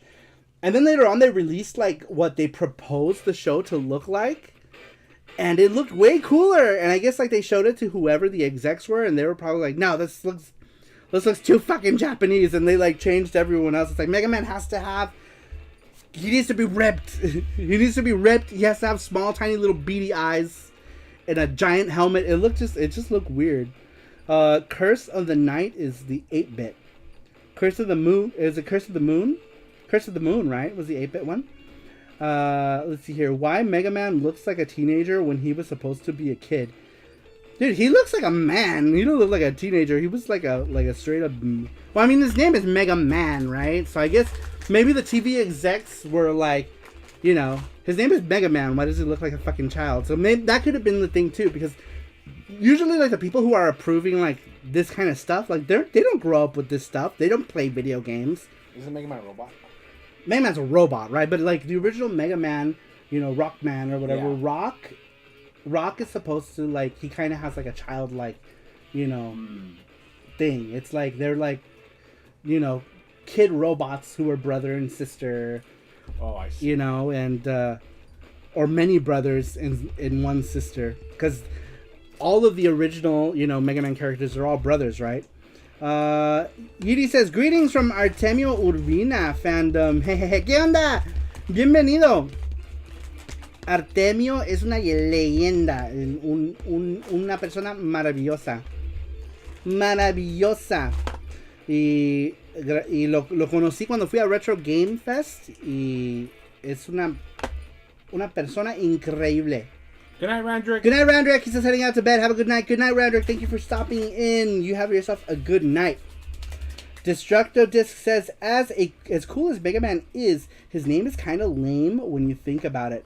I guess like Superman. Yeah, his name is lame, pretty lame. I still prefer Rockman, even though Rockman doesn't make sense, because I think like people are like, Rockman doesn't throw any fucking rocks, you know, but it's like rock and roll and blues. It's all music theme, right? So it's cool. Giri dice, tu español sigue siendo muy bueno. Gracias, Giri. Estoy practicando más poco a poco. Creo que estoy mejorando con el español. Me siento que... ¿Qué está pasando? Ah, they're doing donuts. Yeah, over here. I don't know why they always peel out of like the places here. Oh, the parking lot? Yeah. Yeah, that's how our wall got crashed into. They peeled out of the parking lot and they lost control. At least it's not raining. When it was raining, they were doing wheelies and then that's how they crashed into our wall. Eres muy bueno, man, dice Yuri. Gracias. Yo siento que todavía lo hablo bien para la verga, pero estoy practicando poco a poco más. Y siento que mi español ha mejorado muchísimo desde que regresé de México. Cuando fui a México, sentí que aprendí mucho más porque estaba hablando con la gente en español todo el tiempo. Entonces, siento que o sea, mejoré más con el español en mi tiempo en México. Pasamos un mes en México y pues todo el tiempo que hablamos con personas en México era puro en español. La única persona que hablé en inglés en todo mi viaje en México fue Artemio, porque Artemio habla un inglés muy muy bueno. Entonces yo y él estábamos hablando en inglés y pues yo estoy mucho más cómodo hablando en inglés. ¿Y quién más? Y Tierra de Bro de BG. Tierra también habla muy bueno en el inglés. Entonces Tierra también me habló en inglés también. Let's see here. Merrick says, I wish you had mentioned donuts because now I'm hungry. Oh man, donuts do sound good. Donuts sound good. We had mochi donuts the other day with Mark Dell and Sweet Like Sugar, and they were freaking amazing. I love mochi donuts. The Paris baguette, what was it called? Yeah, Paris baguette. The Paris baguette's so good. What did I have? I had was it a pumpkin donut? Was it pumpkin or sweet potato? I think it was pumpkin. I don't remember. Do you guys remember what it was? It was like either sweet potato or pumpkin donut. Whatever it was. Mochi. It was good, but I've never tried those pink donuts. The mochi donuts. Pink box. Oh, the pink box. Well, next time you come to Vegas, we'll make sure to stop by Pink Box. So next time you and lick the box. Next time you and Sweets come, we can go to Pink Box. Pink Box, they're like really decadent donuts, right? But they're super sweet and they're like your typical, you know, like the American fried donut, but they top them with like really good shit. Like there's like a maple bacon bar, and I feel like my heart like skips a beat like every time I eat them, right? Like I feel like I'm gonna have a heart attack, but at the same time they're so good. The one donut that I've been dying to try has been a vanilla wafer pudding donut that I keep buying, but other people always eat it. So the first time I got the pudding donut, banana pudding, vanilla wafer and banana pudding. The first time I got it, Face ate it. And then the second time I got it, Jesse ate it. So I think third time's a charm.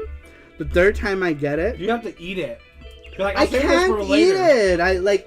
I can't eat things immediately. You know I can't like No, that's the first donut you're gonna eat. Next time you get it. It was the only donut I got. But yeah, how come you didn't eat it? It was the only donut. I saw donuts. I was like, I'm gonna get this one. We got half a dozen donuts. Out of the half a dozen donuts, I got one donut. Jesse ate it. Jesse ate it because I don't eat donuts immediately. I buy them, and then I have to wait, right? Because like I have like this like, I have to have a craving for it. And at the time, usually when we go to Pink Box, it's because he's craving donuts, right? And I'm not. But I'll get one and I'll be like, okay, I'll eat this one later, you know, or tomorrow, and then Jesse will eat it. You buy a donut just to have it sit around? Not necessarily. I mean, like, I buy it when I buy it because he wants donuts, and I'll buy myself a donut, but I also don't, like, crave it at the time, so, like, you know.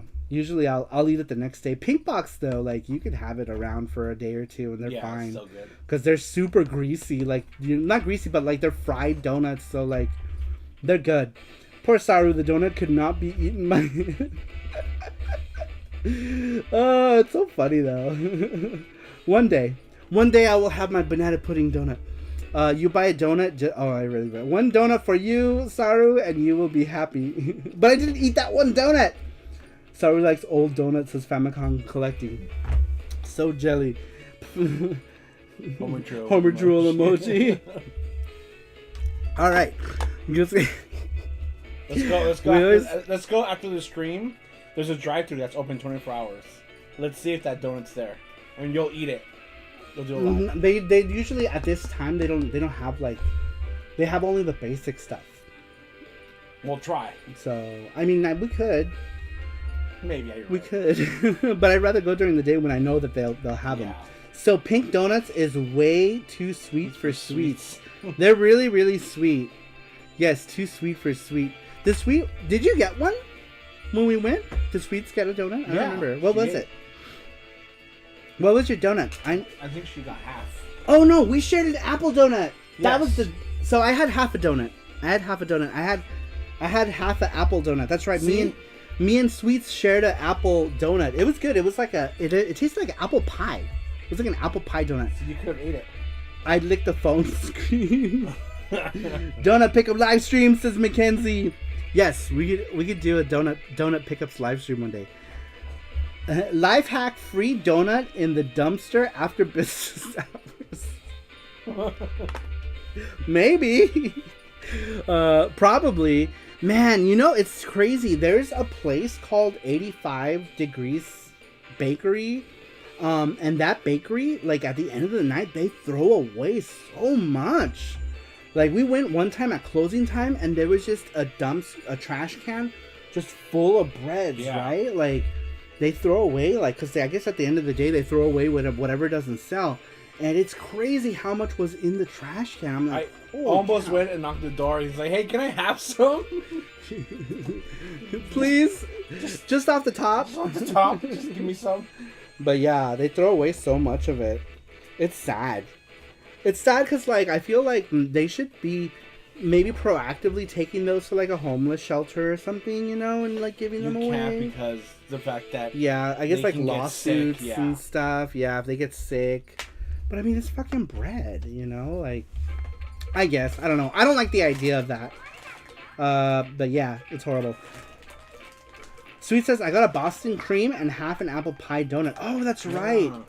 You got that Boston cream.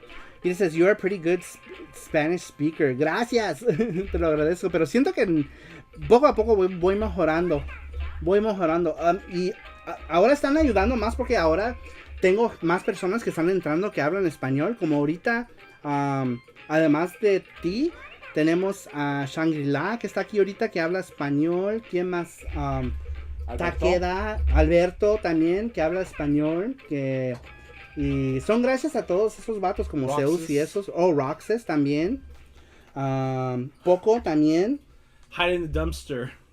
Hide in the dumpster. Just sit in the dumpster with your mouth open. Just wait for the donuts to fall in. Oh, that would be funny. Toss the donuts in the dumpster and you'll hear. Thank you. That's me. So disappointed that here in Canada, donuts are not made fresh inside Tim Hortons anymore. They get them from a factory. Tim Hortons is like Canada's Dunkin' Donuts. Yeah, we don't have any Tim Hortons here in the U.S., but I am very familiar with Tim Hortons. And apparently they're expanding to Mexico at some point. I think in Querétaro, Mexico is getting their first Tim Hortons. Yeah. And I think the one that's going to be open up in Querétaro is going to be the first Tim Hortons to open up in Mexico. I think. It is, yeah. Yeah? Is it the first Tim Hortons? Yeah, so I think the first Tim Hortons that's going to open up in Mexico is going to be in Querétaro. Which is somewhere where we want to go visit. We want to go visit Querétaro. We were thinking about maybe trying to live abroad for like a year. See how that works. We'll see. I don't know. We're going to test it. We're going to test the waters. see if we like it. If you want free donuts, there is a donut hell punishment like Homer Simpson went through. Oh, yeah. Didn't he eat like all the donuts anyway? It's yeah. like there was never a thing, never a stop. More. This is destructive. This. Dejen de hablar de comida. Ustedes me están dando hambre. Says GT Beakerman. Wow, that's written so well. Does Beakerman's know Spanish? Yo también tengo hambre. Tengo hambre ahorita.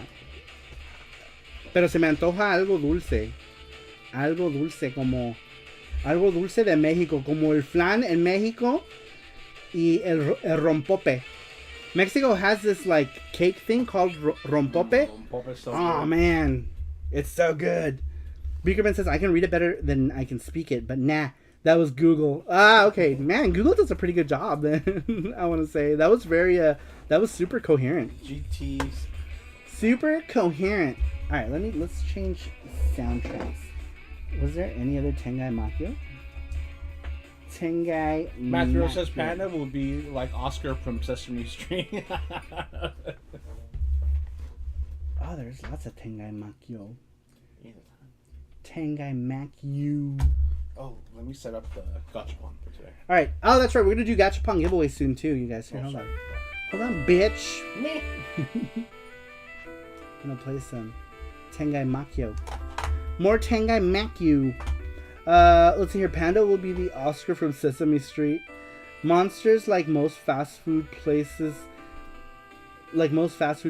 these days. Yeah, I don't think anything is made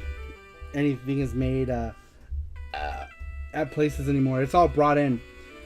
Yiri dice flan napolitano o flan dulce. Jejeje. ¿Qué es flan napolitano? El único flan que yo conozco es el flan pues tradicional. Y fui a un lugar, no me recuerdo dónde era. Creo que comimos flan en donde, en Taco Naco. Taco Naco, sí. ¿Y dónde más? No me recuerdo. ¿En Puebla?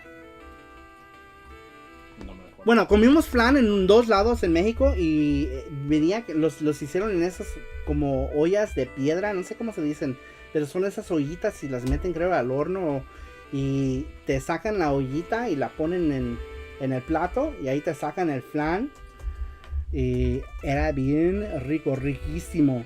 Sasquatch says, tengo tanto hambre que puedo comerme un panda. That's hot.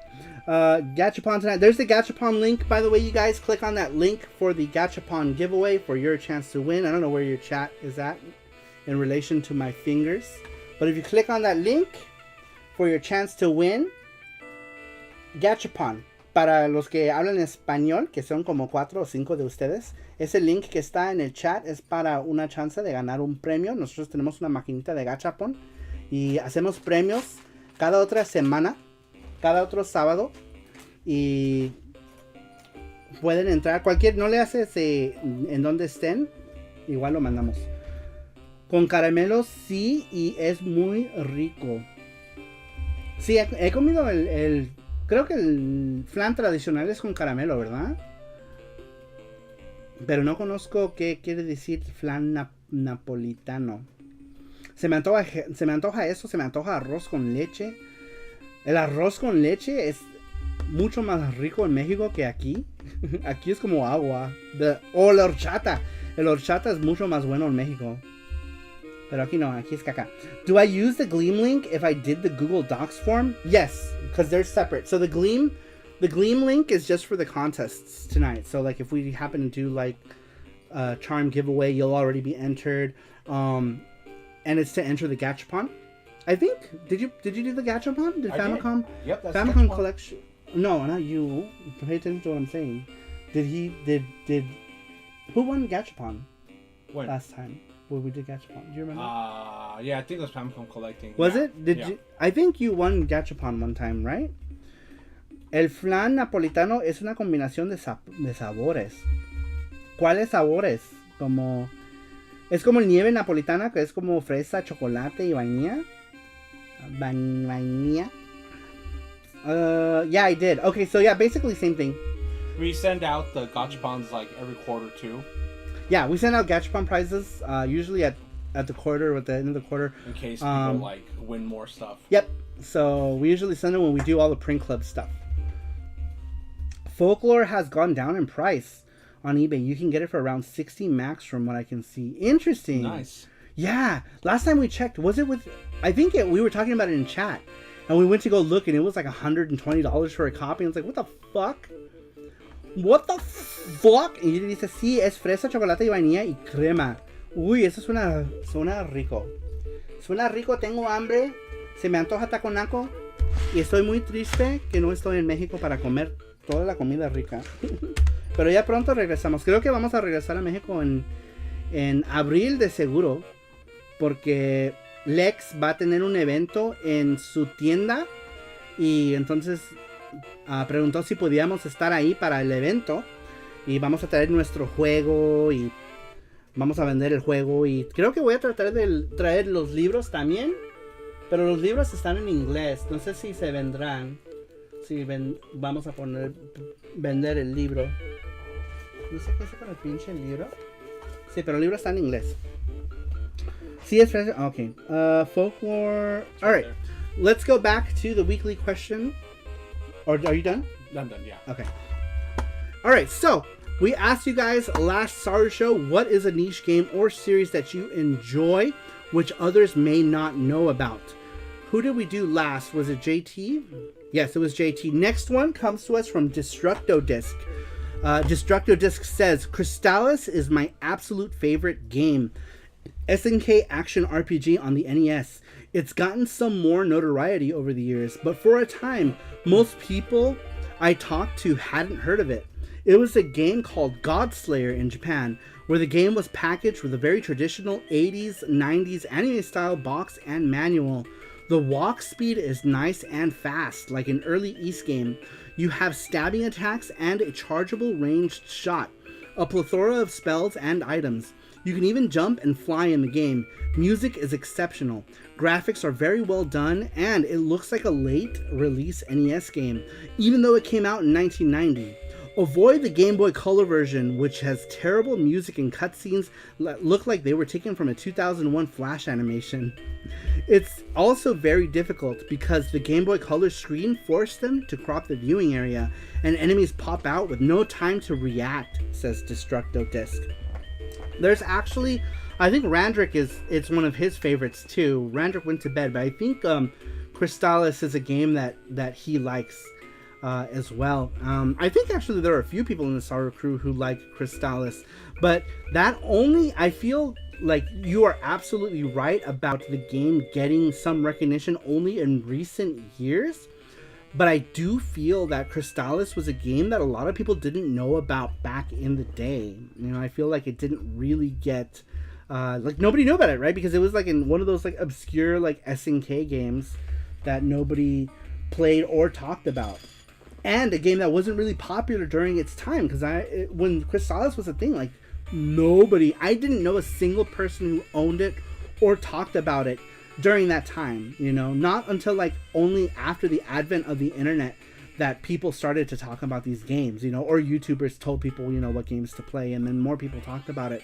But I feel like back in the day, like nobody talked about it. I didn't know a single person who had a copy of it. Mackenzie says, unpopular opinion, but I like Ikari Warriors on the NES. I can't explain it. It's just something I enjoy. NES one is okay. I absolutely loved playing Ikari Warriors in the arcade. It was so much fun, especially when you played two players. When you played two-player Ikari Warriors in the arcade, it was amazing. I absolutely loved it. I loved like the design of the games. You had those like little fat square tanks that you can hop in, and they shot those like big cannonballs.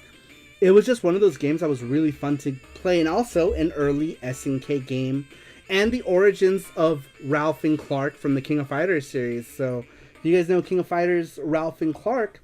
Ralph and Clark originally came from Ikari Warriors, back from the SNK arcade. Snowichi, what is up? Long time no see. Snowichi says, I had Crystallis back in the day and loved it. I also like the Japanese title, Godslayer. I know, what a cool name, right, for a game. Godslayer. Absolutely cool. We didn't get Crystallis over here, says Merox. Interesting. Interesting. Mass Produce, what is up? He says, Time Soldiers was my joint, says Mass Produce. Welcome, Mass Produce. Thanks for stopping in. Heavy Barrel as well. Heavy Barrel. Dude, Heavy Barrel was badass in the arcade. Like, I remember when that game first came out, like, I used to go to a video store when I was a kid. It was, like, in Los Angeles, right on Temple Street. And they would always get, like, the newest arcades back then, like, in the late mid to late 80s, early 90s. More mid to late 80s, actually. I don't remember if I even went there in the 90s. I don't think so. But Heavy Barrel had those controllers, right? It was a twin. It had where you the controller not twin. It had a controller that had I don't know why I'm doing this motion, but it's the only way I could explain. The controller was like an octagonal joystick, and it would click in different directions. And so like you can walk around. You had your fire button, and you could click. It was was it micro switches where you would like turn it. And it was just awesome. It was an awesome game to play in the arcade. Heavy Barrel is definitely a game that I feel that has to be experienced in the arcade. I don't think it came out for anything either, which would have had to been like redone for home, I think. Like maybe like holding a button and changing the direction. I don't know. Mackenzie says, I think Saru, why I liked Ikari Warriors was it was an NES game that this girl very close with me enjoyed playing, so maybe it's less to do with the game and friendship I share with someone playing it. Maybe. I played some Heavy Burger. Is that a real thing? I never know with Mark Dell. I don't know if it's like Burger. A real thing, or if it's a game, or if it's like some like random like European thing. It's a real thing. Okay. I figured. Dragon Power is what it was called. Dragon Power. Oh, Dragon Ball? Who mentioned Dragon Ball? What was the Dragon Ball game that came over here and scrubbed the references to Dragon Ball? Yeah, that's right. Dragon Power. Dragon Power. Ralph and Clark are in Crystallis as well. Are they really? Athena and Kensu are in it too. I didn't know that. I did not know that. Shit. Am I gonna have to play through Crystallis now? Maybe I should. I didn't know that Athena and Kensu were in it. How funny. How funny that they would like throw in like old SNK stuff. Mass Produce says, I remember Ikari Warriors having the same joysticks you described. Did it? I don't remember. I don't remember if it did. Heavy Barrel for sure. I remember because Heavy Barrel, not only was it one of those micro switch clicky controllers, it was octagon shaped and it was yellow. So it was like thin, yellow, and octagonal shape. And I think the octagonal plastic was to let you know that you can click the game in 8 different directions. Was it 8 or was it 6? I want to say I think it was 8. I don't know. But I really wish I could play Heavy Barrel again, but play it in the arcade. Time Soldiers had the same joysticks as well. I never played Time Soldiers. That's interesting.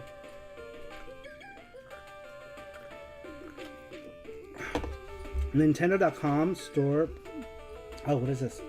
Is this Heavy Burger? There Johnny Turbo's arcade. Heavy Burger. How? Okay. Here's another thing that I find completely random is Johnny Turbo, right? Who knows the origins of Johnny Turbo? Who in chat knows the origin of Johnny Turbo? I find it really weird that Johnny Turbo is a brand, right? Like he made like a brand and licensed games or whatever. That's right, Matthew, a comic series for the TurboGrafx 16. Now, does anybody know who Johnny Turbo is based on?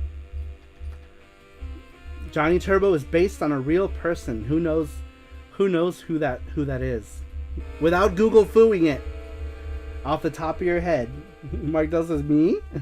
That's me. No Google foo. 10 seconds. 10 seconds. 10 seconds to Google it. A developer. But what was... Do you know the name? Extra nerd points. If you know.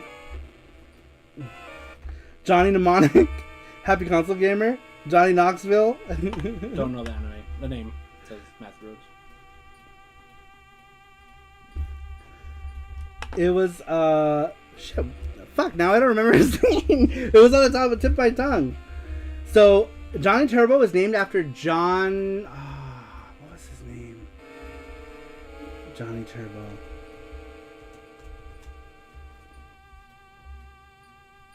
Johnny Turbo. John Brandstetter.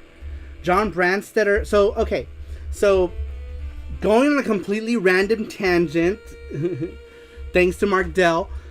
So Johnny Turbo was a comic book that was released in magazines back in the day. Like you would see them in like GamePro or whatever. And it was always like this TurboGrafx like magazine about this one guy who was a superhero, a champion for the TurboGrafx named Johnny Turbo. Johnny Turbo was based on John Brandstetter, who was an employee at the time for TTI or Turbo Technologies. And then John Brandstetter left and he did a bunch of other stuff later on in time.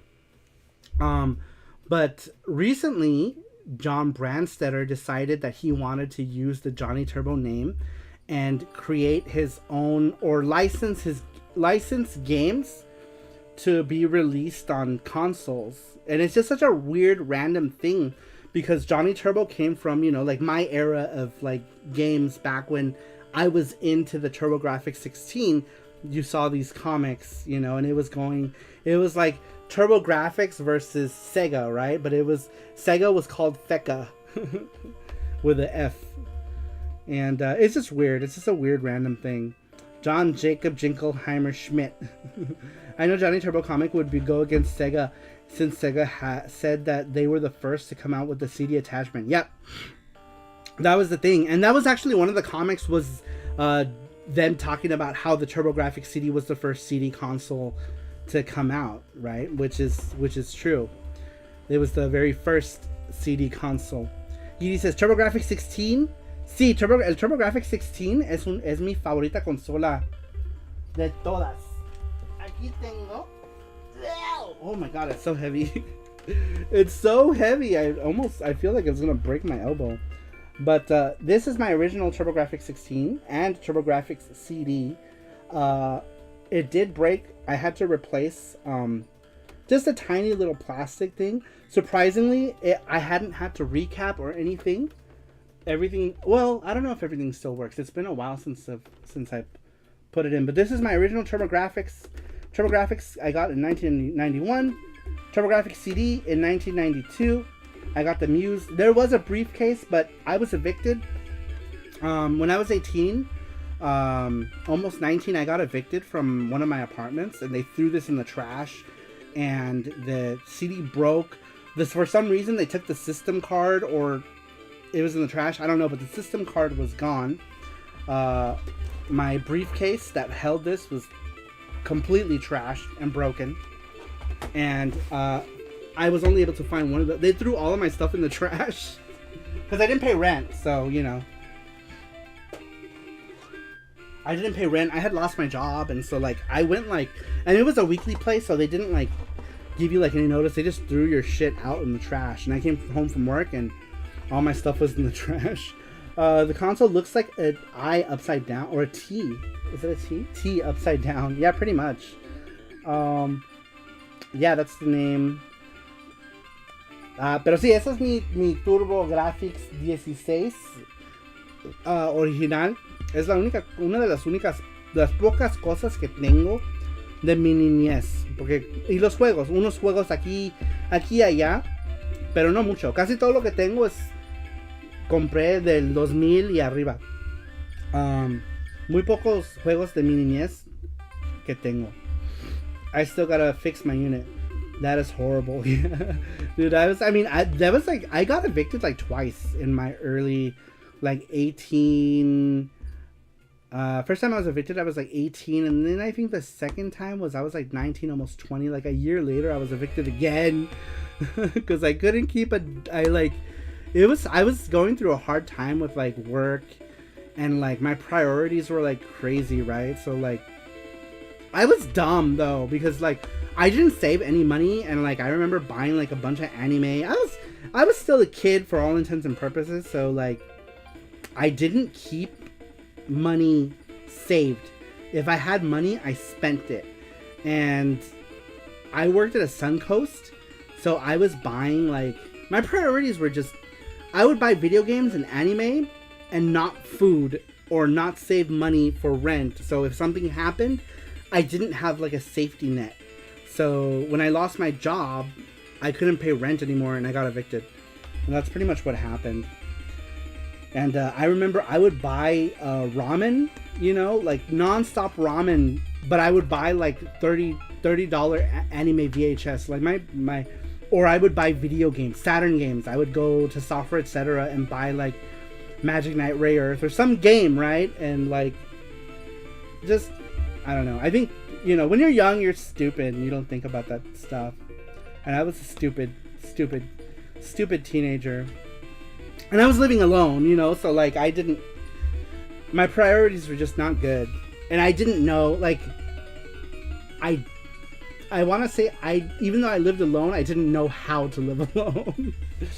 Let's see here. I prefer the look of the PC Engine with the odd CD add-on over the TG16.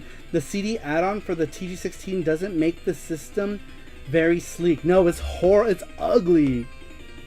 It's ugly. Again, you're great in Spanish.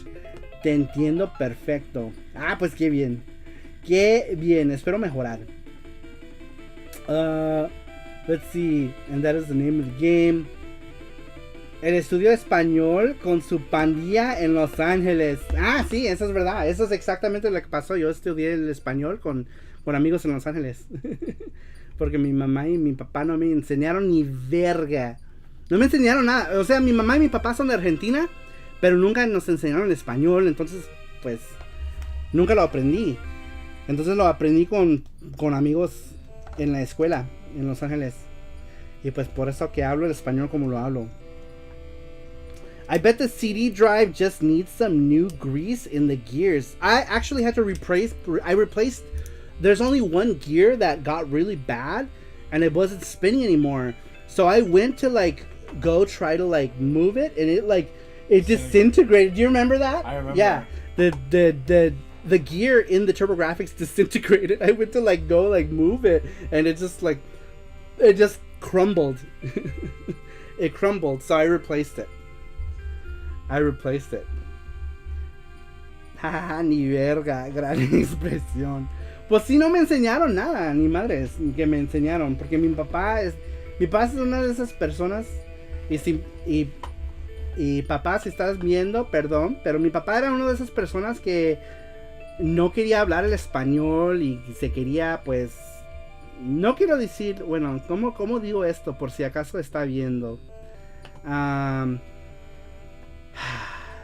Quería ser como los americanos, ¿verdad? El dicho era que vivíamos en el Estados Unidos, entonces vamos a ser como estadounidenses. Entonces nunca hablamos el español en la casa.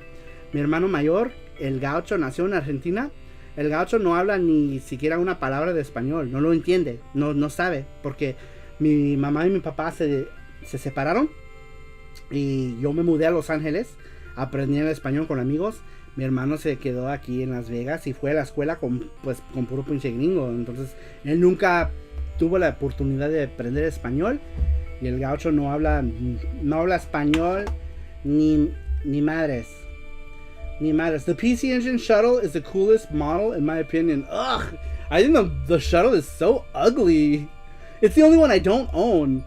And I don't own it because it's... And I'm like one of those guys who wants to have like every single like PC Engine variant. But I don't own the shuttle because it's just such an ugly ass console. It's like a frisbee? Not a frisbee. It looks like a spaceship. Spaceship, yeah. Yeah. But I don't know. It was targeted... The PC Engine shuttle was a PC Engine that was targeted towards children. So they made it in the form of like a spaceship because they wanted kids to buy the shuttle, and thus there was no expansion bay. So the shuttle didn't have an expansion bay, so you couldn't connect a CD to it or anything. You got the PC Engine, and that's what you got. You were stuck with only playing cue cards with it because the idea was children were going to buy the shuttle. They're not going to, children aren't going to buy CDs. So that was the idea of the shuttle. It may be ugly, Saru, but I still think that it's cool that the TG16 got a CD add-on. We all know Nintendo never got one, and remember telling one of the guys he was wrong, thinking Sega was the first ones to use CDs. You want to know something funny about the TurboGrafx CD is that if NEC hadn't fucking dicked around so long, the TurboGrafx CD would have come out much sooner, because in Japan the CD attachment came out in 1989. Would you fucking believe that? We didn't get the attachment in the US until 1990. 1990 is when the CD attachment came out. But imagine if NEC hadn't dragged their ass with the PC Engine release in the United States. That would have been even sooner, But yeah, NEC totally dragged their ass with the design of the TurboGrafx 16. It got like reiterations and blah blah blah. Let's see here. Destructor Disc says, oh no, Yuri dice, no, pero tú entiendes muy bien, mucho mejor que otros. Yo creo que era porque pues practiqué con amigos y todo, porque cuando fui a la escuela era muy raro de que yo era pues tengo la piel, uno no se puede dar cuenta que era latino, ¿verdad? Pero no hablaba el español, entonces los chicos se burlaban, entonces pues me dediqué a aprender el español lo más que pueda. Pero en ese entonces solo aprendía cómo decir las malas palabras para defenderme, para los que se burlaban, y aprendí el español muy muy básico. Y entonces yo poco por poco comencé a aprender más. Y comencé a... Las groserías, pues... Yo creo que eso es en cualquier lenguaje. Todo el mundo aprende las groserías primero. Famicom says, breaking my heart. I like it because it's like a spaceship. I know. That's the thing, though. It's like... I think that was the main reason. Like, I don't know. I would still get one at some point. If I found one for cheap, I would probably get it. But I'm not going to go out of my way to get one. Anytime soon. But yeah, maybe one day I'll get a shuttle just for shits and giggles, just to say I got one. Analog's take on the Turbo Duo looks pretty sleek. Yeah, they were decided they're gonna make it. When did they announce that they were gonna do the Analog Duo? How long ago was it? 3 years now, right? Is it 3 years ago that they announced that the Analog Duo was gonna be a thing? 3 years. How long has it been now since the announcement of the Analog Duo? I think 3 years, right? If not, it's got to be fucking really close to 3 years.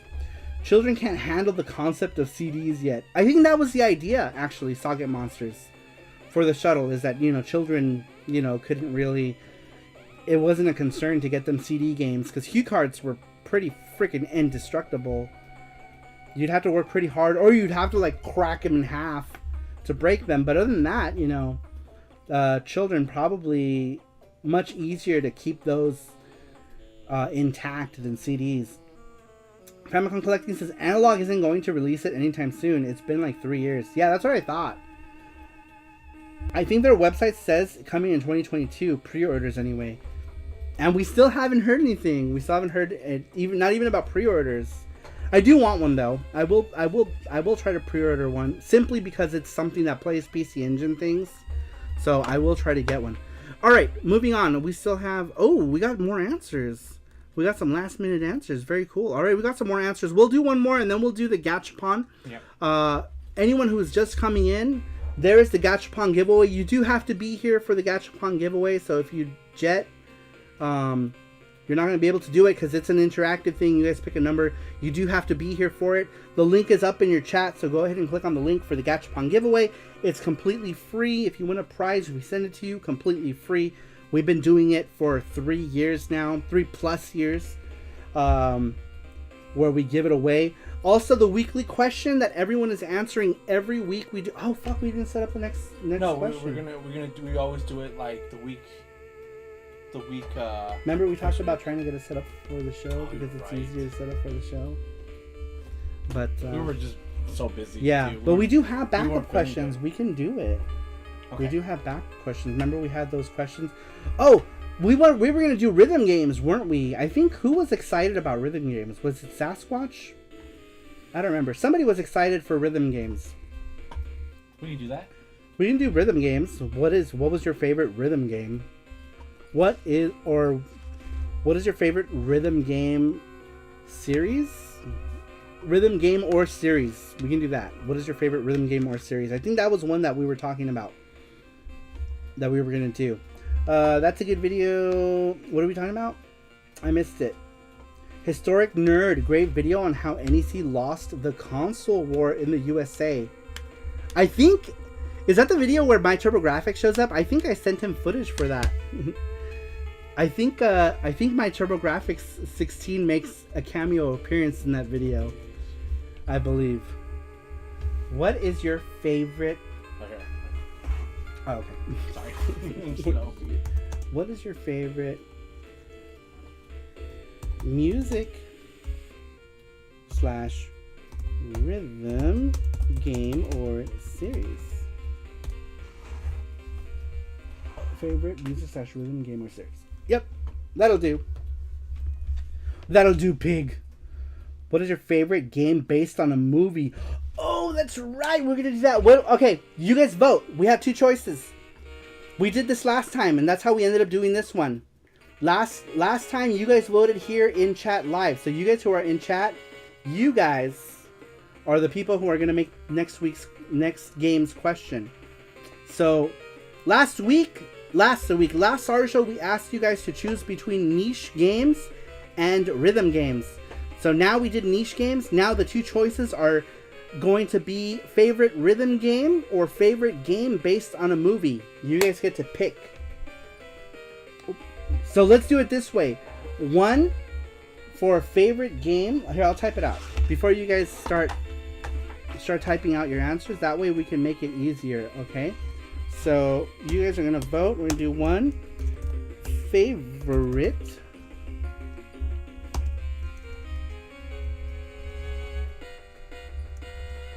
rhythm game or series.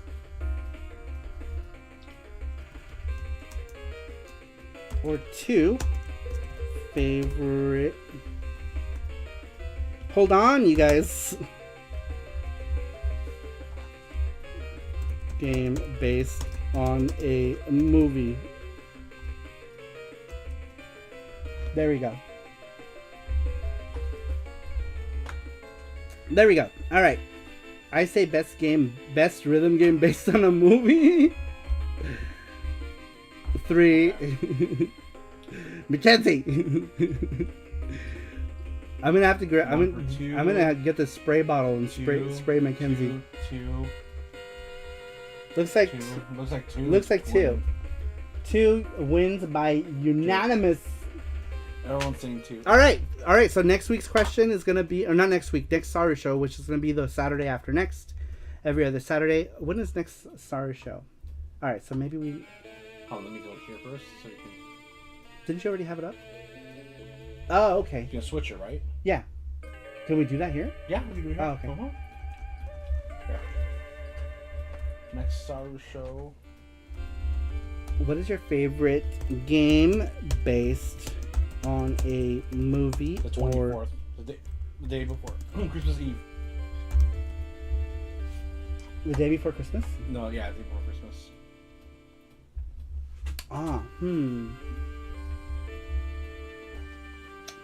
Yeah, I guess we can do that. I was gonna say we can do like a Christmas themed episode, but I want to do that because like People celebrate different holidays, so this will be better. What is your favorite game based on a movie or TV series is going to be the question for next week. So we'll go ahead and do that. Done. All right, so next week's question. Make sure that if we can get, how hard is it to get the Google Doc thing set up? So that sure goes up. Sweets, do you mind getting that, setting up the next Google Docs question, and then we can put it here Let me get the thing so that we know what it is. But that's what the next SARUSHOW's question is going to be. So SARUSHOW is going to be, December 31st, 2022. I think your parents will be here already, right? Yep. No, dude, there you go. There you go. Yeah, so I think your parents are going to be here around that time. That's fine. So we need to make sure. Maybe we'll start exactly at 8 that day. All right. So you guys have chosen. The next one will be Who Wants to Beat Up a Millionaire? What? It'll be favorite game based on a movie or TV series. That's going to be the next one. The next thing. I completely forgot about that until Sweet Like Sugar brought it up. But yeah, those are the choices. You guys have made your decision. So next hour show, we'll choose between, I guess rhythm game will be one of them, and then we'll choose another subject. I think we have one of the other backup questions that we'll ask. That'll be for 2023, I guess. Show, not shoe. Oh yeah, the next hour show will be on Christmas. Technically, yeah. Algo con TMNT sería genial. Nosotros hicimos, porque cada semana, no cada semana, pero cada vez que hacemos estos shows en los sábados, creamos un nuevo diseño. Yo dibujo algo nuevo y ya hicimos uno de los shows, hablamos de las tortugas ninja y yo hice todos cuatro de las tortugas para la tienda. No trajimos Ninja Turtles, ¿verdad? ¿A México? No. ¿Por qué no? ¿Por qué no? ¿Porque era set completo? ¿Eso lo estamos vendiendo set completo? Sí. Ah, por eso era. Alright. Yuri says, holy shit! Question now live. Alright, there we go, you guys. There is the question. Thank you so much, Sweet Like Sugar. Sweet Like Sugar is the person in charge of our weekly question, the person who put together the Google Docs. So big thank you once again to Sweet Like Sugar. She is a very, very, very important moderator to the Saru crew, and I really appreciate it. Juan Castillo, what's up? Long time no see. How you doing? Welcome back. He says, tanto español, Saru, ¿qué está pasando? Canal bilingüe. Olvídese de Retro Japan. Ahora es Retro Japón. Lo que pasó era que, pues, fuimos a México, hicimos un show en México y estoy tratando de ser, pues, un poco más bilingüe con todo lo que estamos haciendo. Hasta tengo un canal en español ahora. I also have a Spanish YouTube channel that I haven't uploaded anything to in so long. But yes, I now have a Spanish YouTube channel as well, which is just Sarumaru VG o Sarumaru VG. Que ahora estoy subiendo videos en español poco a poco.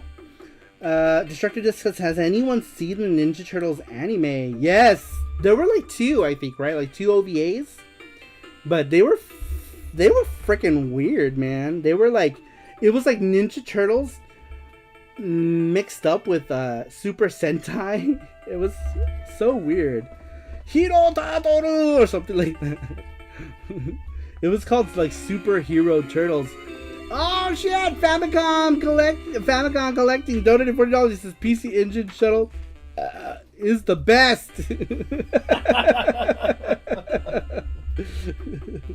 All right, we'll give you that because you donated. Nice, and that means that the Tengai Makyo charm is funded, completely funded. So that'll be in the next set of charms. We have a shit ton of charms coming you guys. Hopefully before Christmas. And, Hopefully they get here before Christmas. Thank you to Sweet Like Sugar and Borderline, Matt Roach, and Pembam Collecting. Yes, thank you guys for making this charm possible. Now, for those of you who are new to the channel, there might be some of you who are new. I don't think anyone here is new. But for those of you who might be new to our channel, every SARUSHOW we do a charm thing. And basically what it is you donate $20 and it gets you the charm and it gets your name on the packaging. Now, since Famicom Collecting donated $40, I don't know if you... did you want us to send you multiple charms? Because we can do it however you want to. The extra $10 is just for your name on the package. But since you donated $40, if you want, we can send you a couple more charms of your choice. Or we can do a charm giveaway. However you want to do it. However you want to do with it. The Christmas hat charm. But this is basically what we do. So the names back here are the people who are the charm sponsors. Your names will forever be on the packages and the website on sarumaru.com for all to see.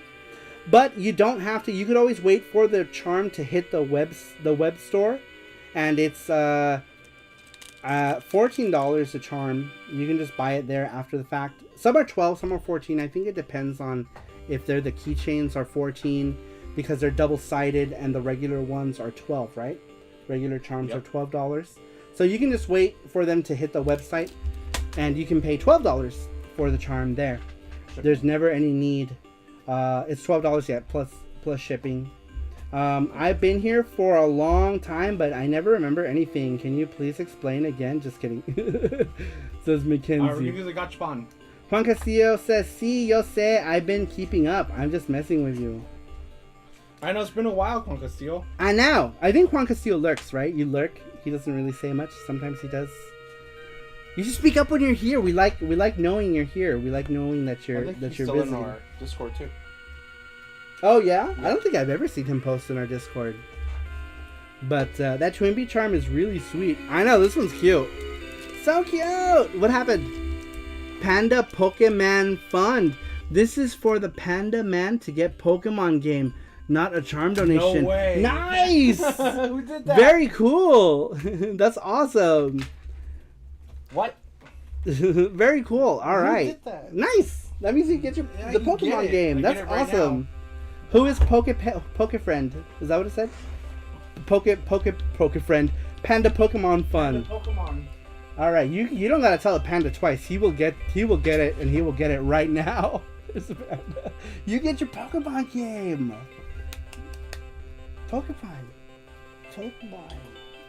Pokemon.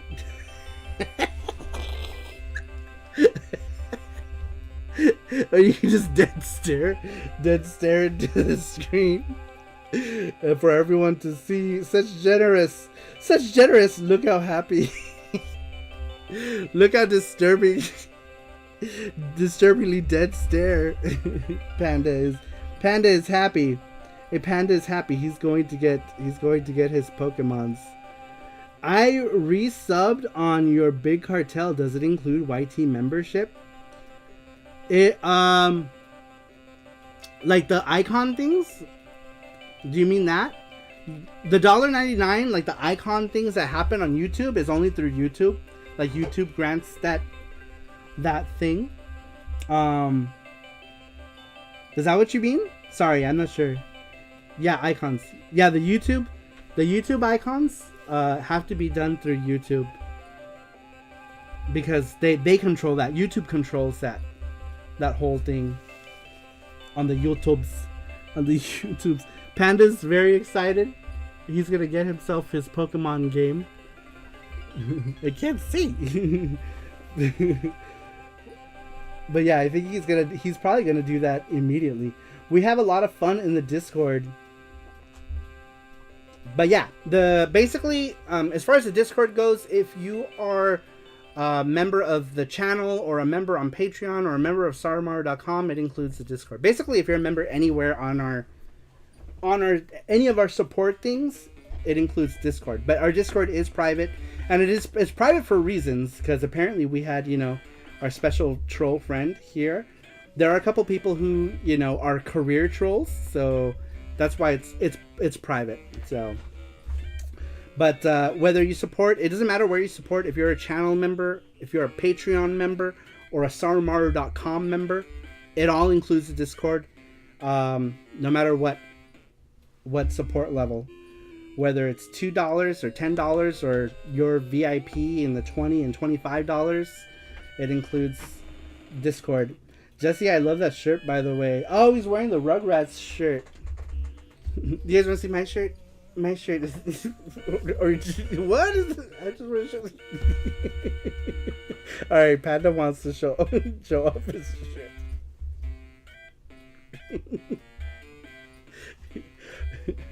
Panda wants to proudly display his Reptar shirt.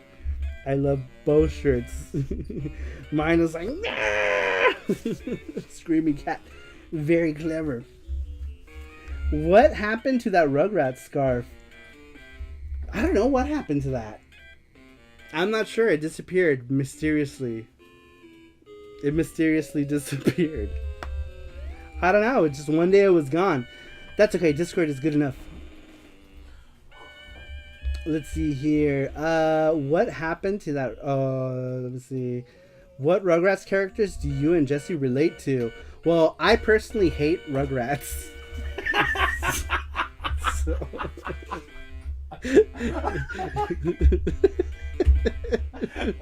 Jesse loves it though. Oh, fuck you. I'm just kidding. But I personally hate it. I'd probably be like Chucky. Chucky? Mm-hmm. He's your go-to? I don't know if that was he's always scared. He's always like, it's just a good idea. Yeah, and Jesse is very skittish. Why do you hate Rugrats so much? I know. Right? I hate it. I just don't like it. I don't like it. It's terrifying. Sorry, his Rugrats with the passion. We joke with them about it. I just don't like it. Saru relates to Miss Frizzle. Okay, we will call you Angelica then, says Destructive. We do have a Rugrats channel on the Discord with Saru and Jesse as rare characters. Yes, we do. Who made that? Was it Mark Dell? That was Mark Dell, yeah. Mark Dell who made those creepy ass Saru finds babies scary. They're scary! There's like nothing... It's weird. It's weird. They look weird. He has Rugrats related trauma. It's possible. I think so. But yeah, it's weird. Alright. Let's do... Gachapon. Should we do the Gachapon giveaway now? We're gonna do Gachapon. Gachapon giveaway, which was that link. Hopefully everyone who did click on the link is here. I think some of you are not here. So hopefully none of those people get called, because you do have to be here for it. For the Gachapon. Gachapon is Gachapon. Saru finds baby scary. We need deep fakes of Saru and Jesse on babies. No! What's up, Gizmo? That sounds creepy. Gizmo! He says, hey, Saru and Jesse. What's up, Gizmo? Welcome. CVL, welcome in. How you doing, CVL? The winner is Randrick. Randrick! Are you still here? No. Randrick went to bed, I think. With Gachapon, you have to be here regardless if you're whatever tier you are. Well, he could still be like... Oh, yeah, he sometimes falls asleep in front of his computer. Randrick, are you here? Wake up, Randrick. Wake up. Clean the drool off your face and off of your desk. He might be. Set a timer for 1 minute. He might be gone already. CVL says, lol, I've been waiting for the analog duo all this time. I should just cop a recapped PCE. Oh, really? Oh, man. Yeah, or just get a dual R. Like, if you can find a decent dual R, you usually don't even have to recap them. Sex Mind! New dating for all the tastes and ages. How come that comes through? Oh my! I didn't see my admirer trolls messages, but those pop up. Apparently, Streamlabs is totally okay with showing me the sex messages. So if you want your message, for the trolls who are out there, if you want your message to be seen, I guess you have to be a sex chat bot for me to see it. If you're a sex chat bot, okay, I'll see it. When's the next one? Okay. Yeah, I guess Randrick is asleep. I think Rand went to bed. Rand, are you here? Says Merox. Yeah, he went to bed. Yeah, you can probably find like a decent Duo R that doesn't need to be recapped. Or just get one of these babies right here. Oh, there it goes. Alright, that's a mini. Just get a PC Engine.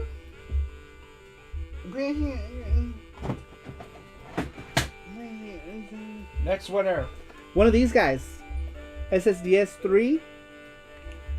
And hook it up to a PC Engine, because then you get the multi out, and then you can like do that to like HDMI, like through a RetroTink or whatever. Or you can even get one of those like Hyperkin cables if you know you don't care about a little lag or whatever. But this is another good way to PC Engine, is you get one of these SSDS 3, and you can do the thing.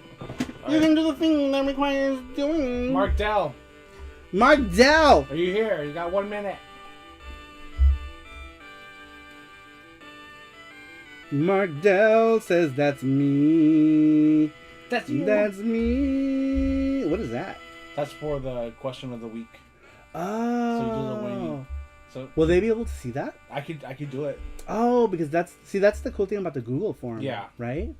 Because we can't do something like that. No, with, most of the people here we know, so.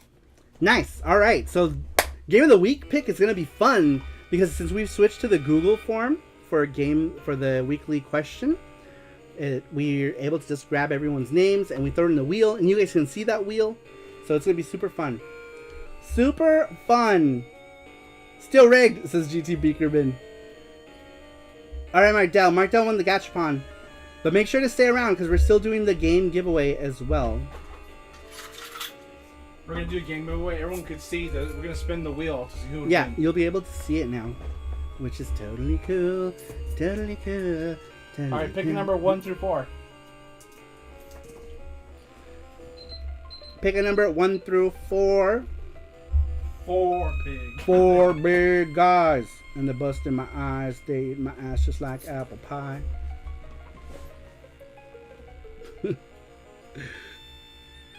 A wheel, but 5, 3. a wheel, but it's all Randrick. Only Randricks. Did you put everyone's names in that? Even though people Yep. who... Okay. Uh-huh. Good. Good, good, good. All right. He picks 3. Alright. Ball number 1. All right. Ball number 1 is... I don't know what it is. Let me open it. I have to open it because I can't see it. So hold on. Hold on. Oh, maybe we should... Here, hold on. So we can... Oh, yeah. We can cover him now. Just gonna move this over him right here. I'll do it. Wait. I got it. Is it this one? You open that up. There it is. Alright, here we go. Alright, so ball number 1. Ball number 1 is... What is this? It looks like some sort of Lego thing. Ah, Legos. It's like building blocks.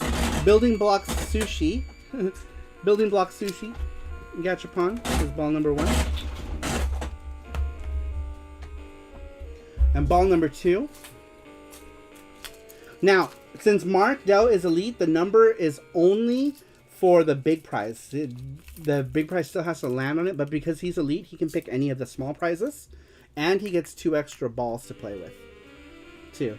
Ball number 2 is this Pokemon Starmie necklace. Alright, ball number 3. Good luck. Hopefully it's big prize.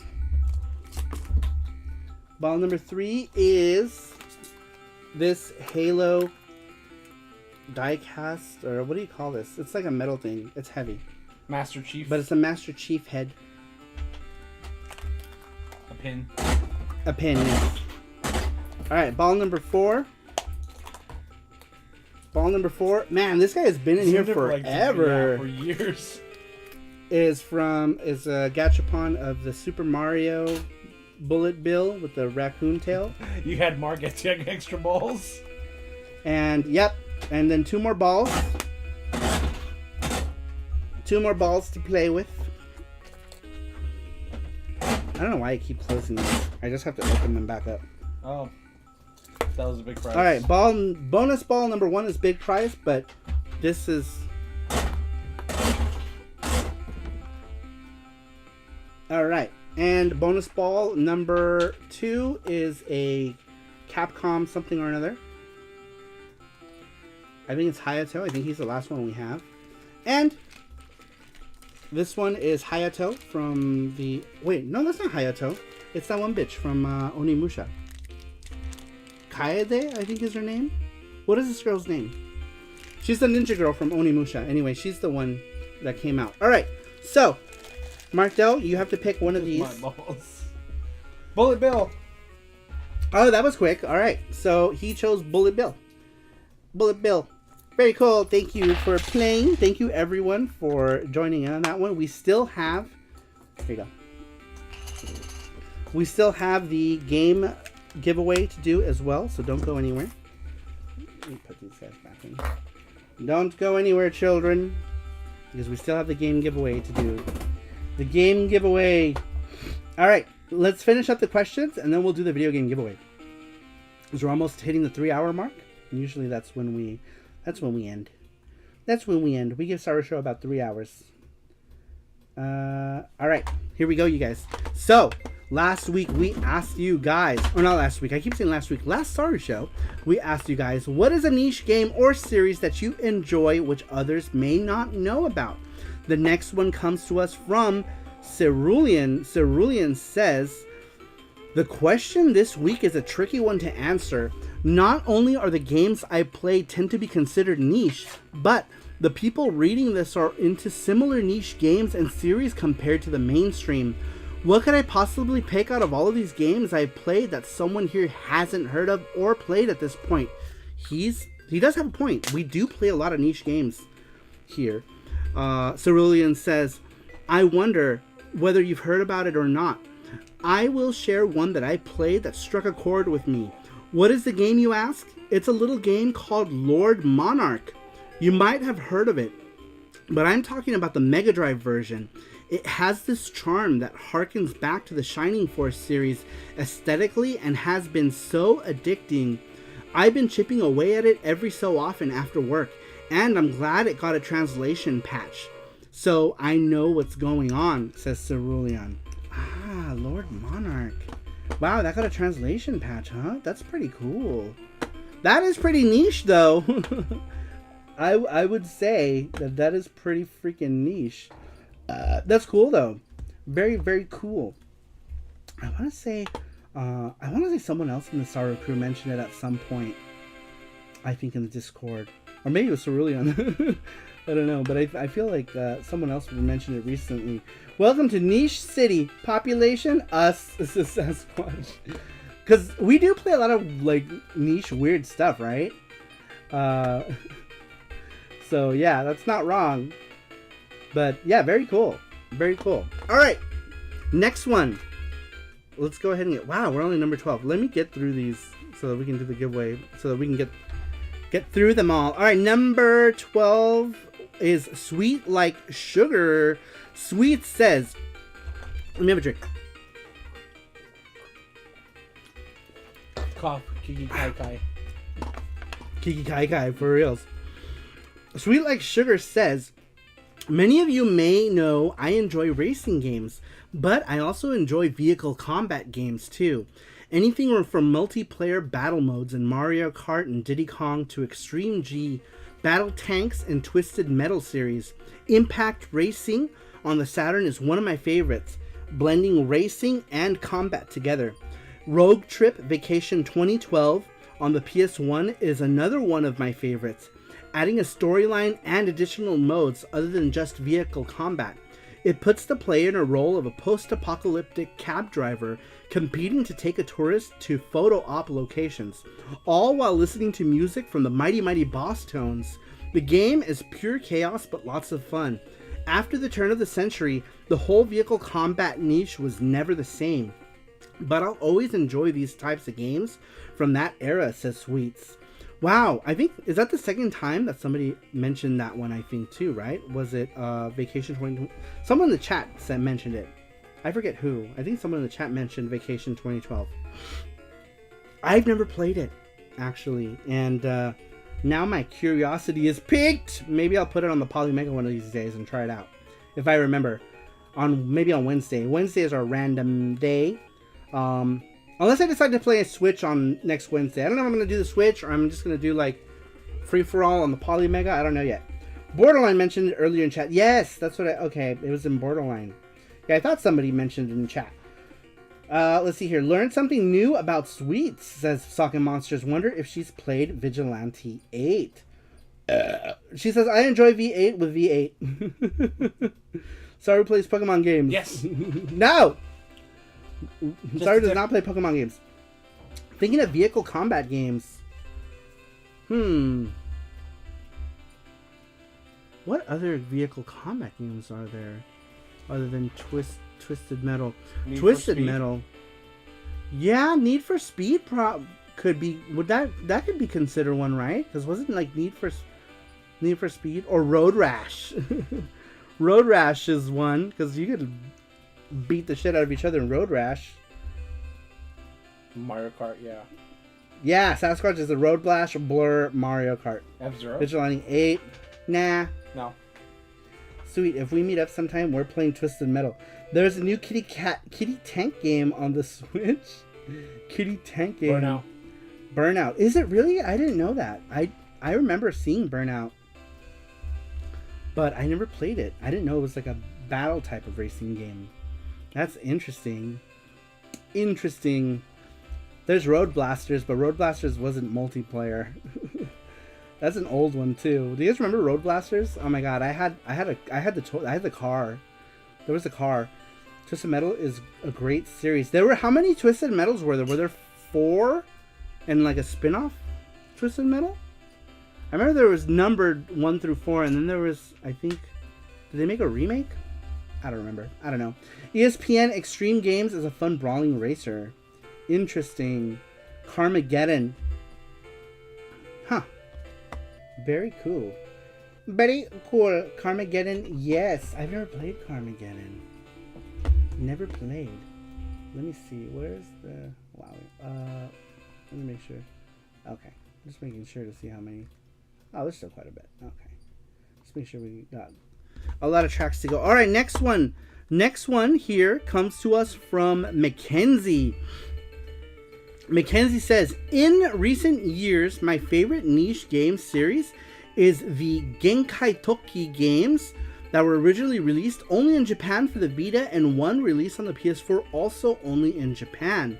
If you enjoy games by Idea Factory and Compile Heart, you know what to expect. With 3 of them being localized in the West for Nintendo Switch, with all of the DLC included from the original releases on the Switch cartridges, these games are a ton of fun. These turn-based RPGs with cute anime girls and tons, and I mean tons, of fan service. What is there not to love? Obviously, because of the fan service and being uncensored makes this game not fit for everyone. The stories in these games are never really in-depth, but if you are someone like me who enjoys dungeon crawlers, cute anime girls, and cute girls and animes with plots that don't take themselves too seriously, I recommend checking them out. I recommend playing the 3rd game, Moero Crystal H, on the Switch. It's the best looking one in the series, in my opinion. Physical copies were printed, but were never released in North America, so if you want a physical copy, you will have to import from a site like Play Asia, or if you're lucky, maybe even Amazon. That's all I got for now, says Mackenzie. Very cool. Let's see here. Beakerman says, I loved Road Blasters. I used to play it every time I went to the grocery store with my mom. Oh, I used to play Road Blasters a lot, and I used to love like the jingle.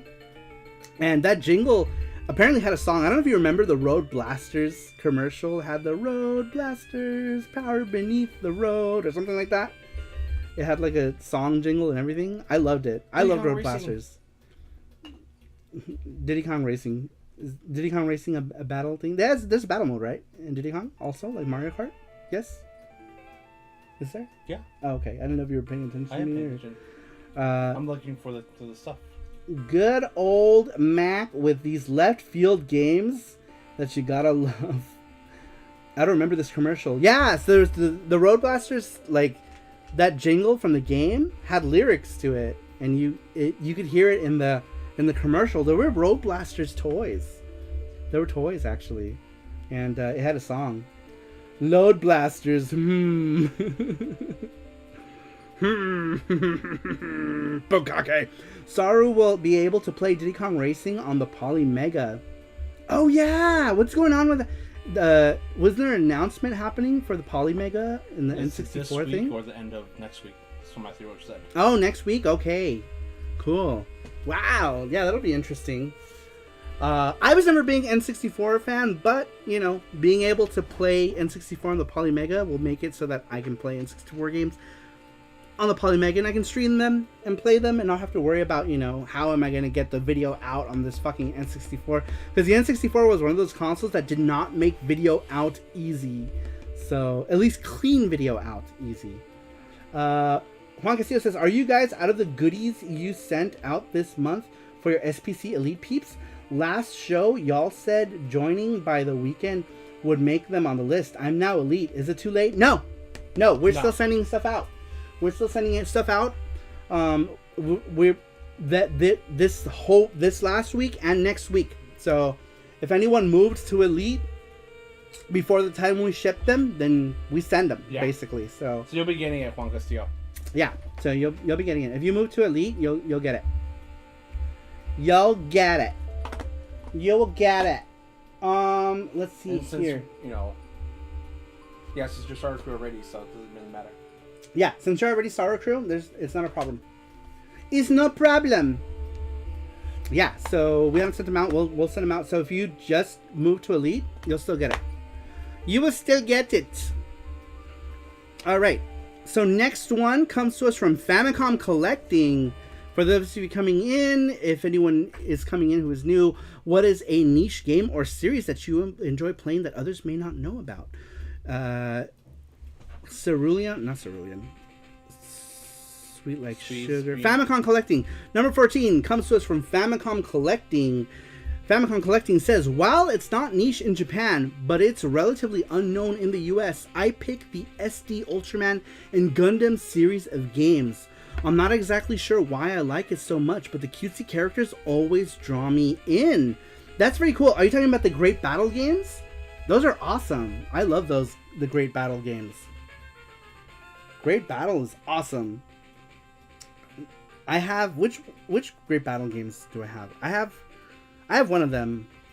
I don't remember which one I have, but I have one of the Great Battle games. If I remember, I'll probably play one on stream sometime. But yeah, those are fun. The Great Battle games. Those are cool. Those are cool, man. Alright, moving on. Let's see here. Next one comes to us from... Where did I do last? 14? 15.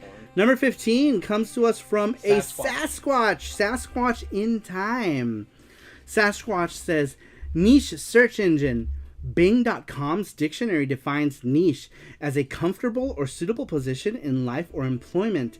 And this is why Bing.com's search engine sucks. But it sucks not for earning them Microsoft reward points. Ask me how I get a free Game Pass. Well, that's how. And I am cheap, yet efficient, sassy squatch. So I had to get my points, man. But being that it says niche is a comfortable or suitable position in life or employment, I have to say, to answer this week's question of niche game or series, being comfortable or suitable position, because you sit on your butt in the game, and while playing the game has got to be a big mother truckers. Oh my god, I forgot about it. Many may not know about this game series, and I say game in quotations because even though it's a series, it's more of a way of life. This trucking is, I tells ya. But back in November 2002, when Big Mother Truckers was released, the world was in a different place. It has been 14 and a half months since the September 11th tragedy, and the USA was still in a very patriotic place. American flags everywhere, many people joining the army, and white people were still on top of the world since they were actually being celebrated by the media. Oh, what a time. So what a better way to display America's jingoism than to have British developer Eutechnics, is that how you say that? funnel all of their culminated knowledge of redneck stereotypes, a healthy helping of grand old rock, booty shaken with a dash of southern hospitality or southern anarchy. Let the top ferment, allow the sediment to settle, and grab the biggest galvanized metal trough, and with grand vigor pour this wild concoction of pure American country loving juice like a cascading waterfall of pride that Big Mother Truckers is. So by and by, this game is a rare meal of a bygone era that is served up faster than expired army surplus chow during health code inspection week. And even though it didn't come out in first, some might remember the 49th runner-up of the Miss America beauty pageant as a simpler time before simp lurkers online. So with all of that and thus before it, you might remember a time when niches are best scratched by someone else's nails. What does this mean? I have an itch, but my butt can't reach my finger. I guess I'm gonna shift this truck into reverse Sasquatch in time. Man, that was a Sasquatch answer worthy of Sasquatchness. Harkening back to the times of Bratz dolls and precious moments, because those little white kids don't know how to act. That's always my favorite line from that. I always remember that from that answer. My favorite answer. Huh? Sasquatch answer. We always talk about that. We always, every time we see precious moments dolls when we're somewhere. We went to an antiques place with Sweet Like Sugar, and me and Jesse were somewhere, and he pointed out the precious moments dolls, and we were like, because those little white kids don't know how to act. You remember? We were looking at the precious moments make, things. Like a book. I know, of like SARUSHOW answer quotes. But yeah, that was always my favorite one. Good read, Saru. That was a mouthful for me even writing it. That was a roller coaster of something. Just marked out. Big Mother Truckers and State of Emergency was a vibe. Famicom Collection said, yeah, Great Battle 1 through 5. FFC number 6 is on PS1, it says Famicom. Oh, interesting. I don't think I've ever played Great Battle 6. Huh. I didn't know that. Shit, I didn't even know there was a 5. I had I think played 1 through 4 on the Super Famicom. I had no idea there was a Great Battle 5. Let alone 6. But yeah, that was an awesome answer, Sasquatch. I loved it. Niche search engine, Bing.com's dictionary. Do people even use Bing? Did you really get points? Microsoft points? I'm so curious. So curious about that. Bing bong. Bing bong. Bing bong. Bing. Matthew Roach is next. Alright, next one comes to us from Matthew Roach. Matthew says, Matthew Roach here. Niche games that I enjoy have been Blob for Amiga, where you control a blue blob going around a level collecting items. Revenge of the Mutant Camels, which is a side-scrolling shmup where you control a camel shooting at enemies. Future Cop LAPD on PS1. I love the design, how it played, and the control. Plus, I just found out that it was supposed to be a title in the Strike series, Desert Strike, Urban Strike, etc., before becoming its own thing. Interesting. I didn't even know that. Wow. Okay. Future Cop LAPD. Interesting. I've never heard of this game. But what I'm more curious about is the shmup where you control a camel shooting at enemies. That's cool. That does sound cool. Mutant Camels is great. An early Jeff Minter game. That's funny. That's hilarious. Famicom Collecting says 6 is alright. 5 on Super Famicom is like Wild Guns. Western version. Oh, that's right. I did play it. You're right. It's a gallery shooting game. That's right. I forgot about it. I remember, yeah, because there's like one stage where like they're lowering like a Gundam into like the mouth of like this thing, and you have to like shoot that like man-eating plant thing, and I was like, this is so weird. I didn't even know that. I mean, I didn't remember it, but I do remember playing it. Metal Slug had camels with guns. It did. You got to ride camels with guns. It was cool. Genovi! Oh my god, Genovi! How you doing? What's up? It's been a while. Genovi, how are you doing? Hey, Saru and friends, been missing y'all. How you been? I haven't heard from a Genobi in forever. How is Genobi doing? How are you, buddy? Thanks for stopping in. I appreciate that. If you guys don't know Genobi is an amazing content creator with an awesome channel. Genobi, the 32X man. He's the reason we made that 32X charm. That was my second ever hardware friend charm. Yeah. With the first one being the PC Engine one, which I had made years ago. So technically, out of all the new hardware friends, the 32X one was the newest one. And I had drawn that for Genobi at one point. Because he was the 32X guy. But yeah, welcome in, Genobi. If you guys don't know Genobi's channel, please check him out. If someone can link his channel, that would be awesome. Video of Revenge of the Mutant Camels. That's so funny. What a funny concept for a game. I'll have to check it out.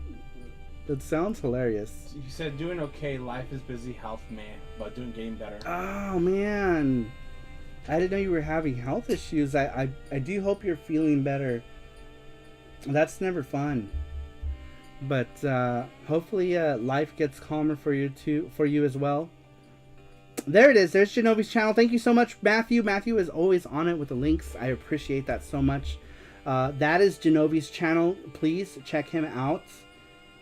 Excellent content creator, like top-notch content. Like a lot of work goes into the videos that he makes. Please check him out. Beakerman says, "Oh wow, hope you get better soon." Yes. We all hope you get better.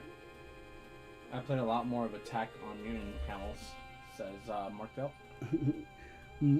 Attack of the Mutant Camel. Hopefully to finally see you both in 2023. Yeah, I guess it depends if we do any shows. We've already started work on FX Unit Yuki 2, so hopefully we'll have a demo going by the time Game On happens. We've got a demo for Yuki 2. I'm hoping if we could at least get like 2 or 3 stages going so that we can start going back to conventions. Because right now I don't really have anything to show off, so we haven't been to any conventions this year because I don't have anything new to show off, so I kind of don't want to show up and show off more FX Unit Yuki. The only thing that we're working right now that Rover has been diligently working on is the Switch port of FX Unit Yuki. The Steam port of FX Unit Yuki, which has a lot of extra content in it. But other than that, we don't have anything new to show off. So hopefully once I have more of Yuki 2 done, we'll start doing conventions. Jonaby says, anytime you're in Phoenix for any reason, you need to let me know. Yeah, we've been to every Game On except the last one, just because I didn't have anything to show off. But we'll definitely be at next year's Game On. We will be there. If you're in Vegas, let us know too. That's true. If you're in Vegas, let us know. But we will definitely be at Game On next year, for sure, because we will have something new to show off. Because I feel like convention visits are justified if I have like stuff to show off, but I don't want to I don't want to keep showing off Yuki 1 stuff. I feel like that's already ran its course here in the US. Now Mexico, we did a show just recently and we showed off FX Unit Yuki and it was a hit. Like, we sold a bunch of games. We're sending games to Mexico. We just sent another box of games to Mexico.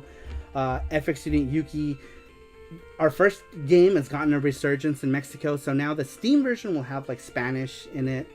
So it's nice. It's nice that our first game is getting life again in Mexico. Then FX Unit Yuki 2, I think we'll get people talking about FX Unit Yuki again here in the United States. But yeah, we will definitely be in Arizona for the next Game On. Still making smaller games, like my side project games. I think so. The one thing I was working on in Shmup Creator was Captain Skymew. I think Captain Skymew is gonna have to take a back seat for FX Unit Yuki 2. only because I think FX to Yuki 2 is right now is more important, and Rover is like in a mood where he's like working on stuff, so I want to catch him while he's in decent health, still working on stuff, you know. So yeah, unless something happens to Rover where he can't work on Yuki 2, then maybe I'll go back to Captain Sky Mew. But for now, Captain Sky Mew is gonna be on the back burner. At least until I get all of the Yuki stuff done. Once I get all of the assets for Yuki 2 done, and I'm not like working on anything, then I'll go back to Captain Sky Mew. But for now, I'm just gonna be working on Yuki 2 stuff. Let's see here. I can't sleep. The Pope, what is up? Welcome to the Pope. Long time no see. Blesses the chat. It's been a long time since we've had Pope blessings in the chat. Welcome on in. He says, I can't sleep, so I figured I'd pop in and see you guys. Very cool. Thanks for stopping in. We always appreciate when you stop by to bless the chat. So welcome, welcome. All right. The last question, or I'm sorry, the last answer for tonight's question. For those of you joining in, we had asked you guys during the last SARUSHOW, what is a niche game or series that you enjoy which others may not know about? Number 17 comes to us from Mark Dell. Mark Dell says, weirdly, this isn't an Amiga game, but a game made by SCI for the Sega Mega Drive called Buck Rogers Countdown to Doomsday. It has terrible graphics, terrible music, and such an unknown game, but I really enjoy it and fondly remember the bad parts of it and have grown to enjoy it. It's an RPG with combat that's a little like Fire Emblems of today, but it also had space exploration and combat. It reminds me of the first Fallout games in some weird ways. I don't expect anyone here would get much from it, but it's still something I deeply enjoy. Buck Rogers. Wasn't that like Buck Rogers like based on like, was that a TV show? I think maybe. I don't remember. Has anyone else played this one? Mark does says, woo, last. Last but not least. Wait, yes it is. Niche. Niche. Last but not niche. Yes, the same. Ah, okay. Very cool. I have no idea what this game is, but or the game of it is. But I know of Buck Rogers, the TV series. That's cool. That's cool. Yeah, that's cool. All right. So, give us a minute here. We're gonna do the wheel. I don't know what Jesse's. I accidentally you closed it. Closed the whole thing. Here you go. Not the whole thing.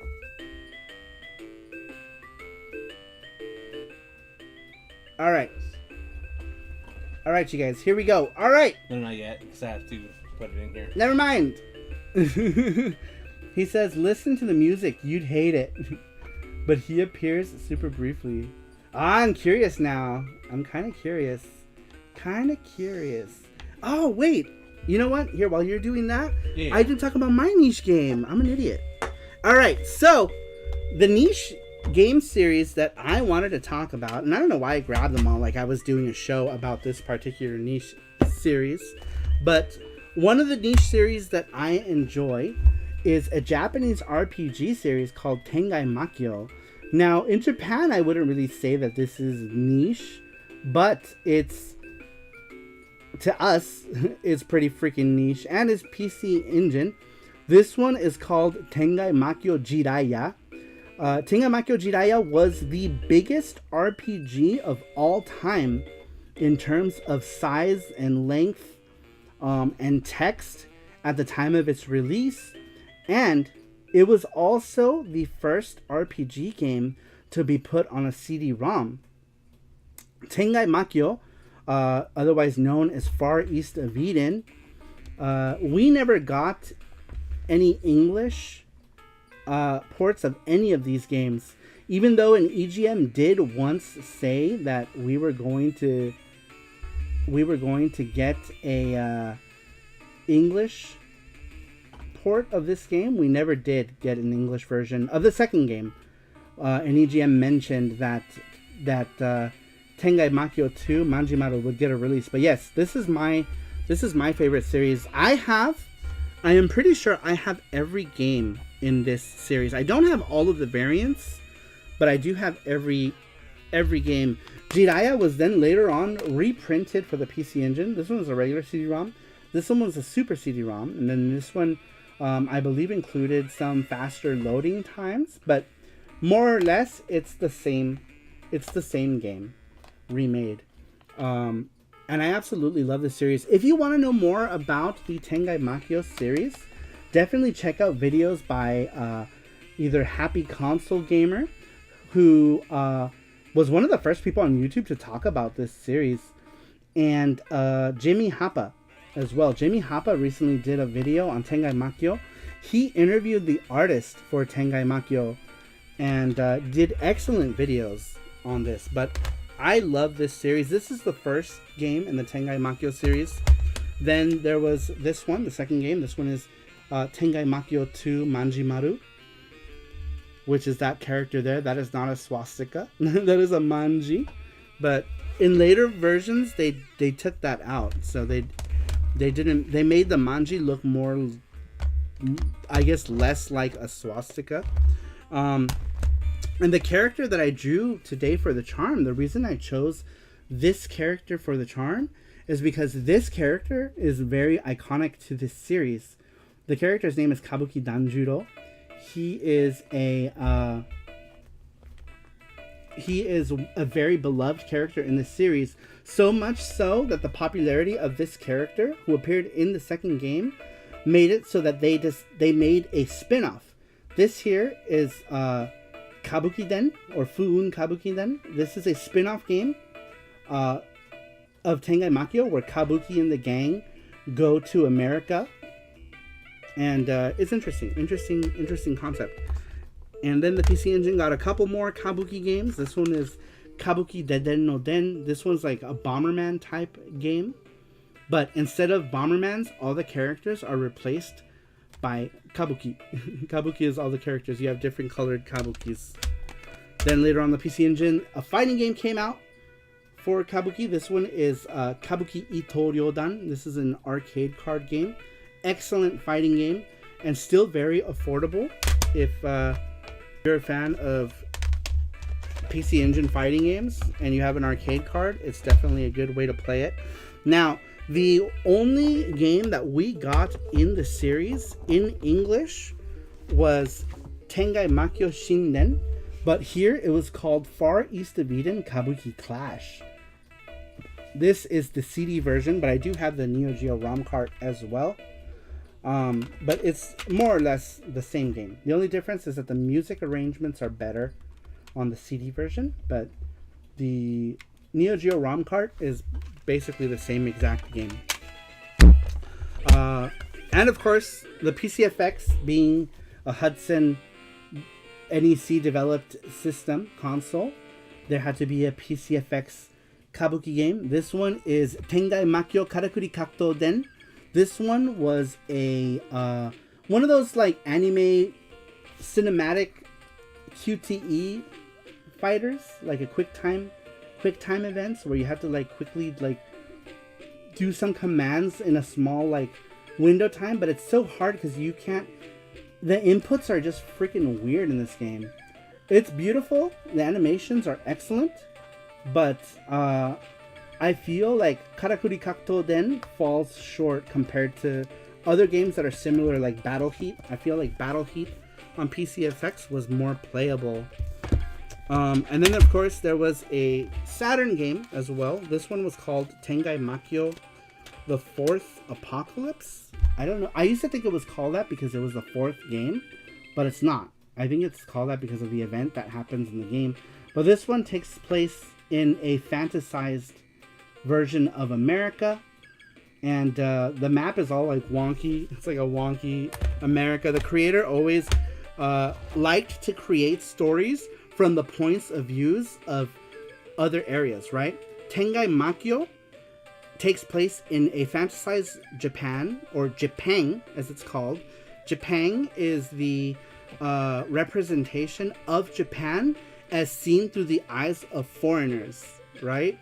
So, Fourth Apocalypse was more or less America, the United States, as seen through the eyes of the Japanese. So, it's very interesting concepts. Later on, like for the GameCube, there's later a port of Tengai Makyo 2 Manjimaru. I also have the PS2 one. I didn't grab it, but they're basically the same exact game. The PS2 version of this has horrible loading time. The GameCube version of this one is much better. There's also a pachinko machine of this that I wish I had, because it looks so freaking cool. But yeah, I want it. Here's another thing too. This is actually how I first played this series back in the day. Was this book right here, because this book contained a demo. In this envelope here, there was a demo for this game. And it's the spin-off that I mentioned earlier for the PC Engine of this character. And this was my introduction to the series. This is the very first one I played back in 1994, probably. And it was my introduction to the series. There's also Tengai Makyo Zero. This one doesn't have any of the characters that we've all grown to love. It's a whole new cast of characters. But they're part of the Fire Clan, like the original clan of characters. And then these two characters are actually one character. It's a guy who, I don't remember why, but he turns into a girl also. This has an English patch, so you can play this game in English now. So if you have this game and a way to patch it, you can play it in English. Or if you want to play it a patched ROM, you can. Alright, and then the last one of this game that I want to show off is this one. I haven't opened this because I don't have a way to play Japanese Xbox games.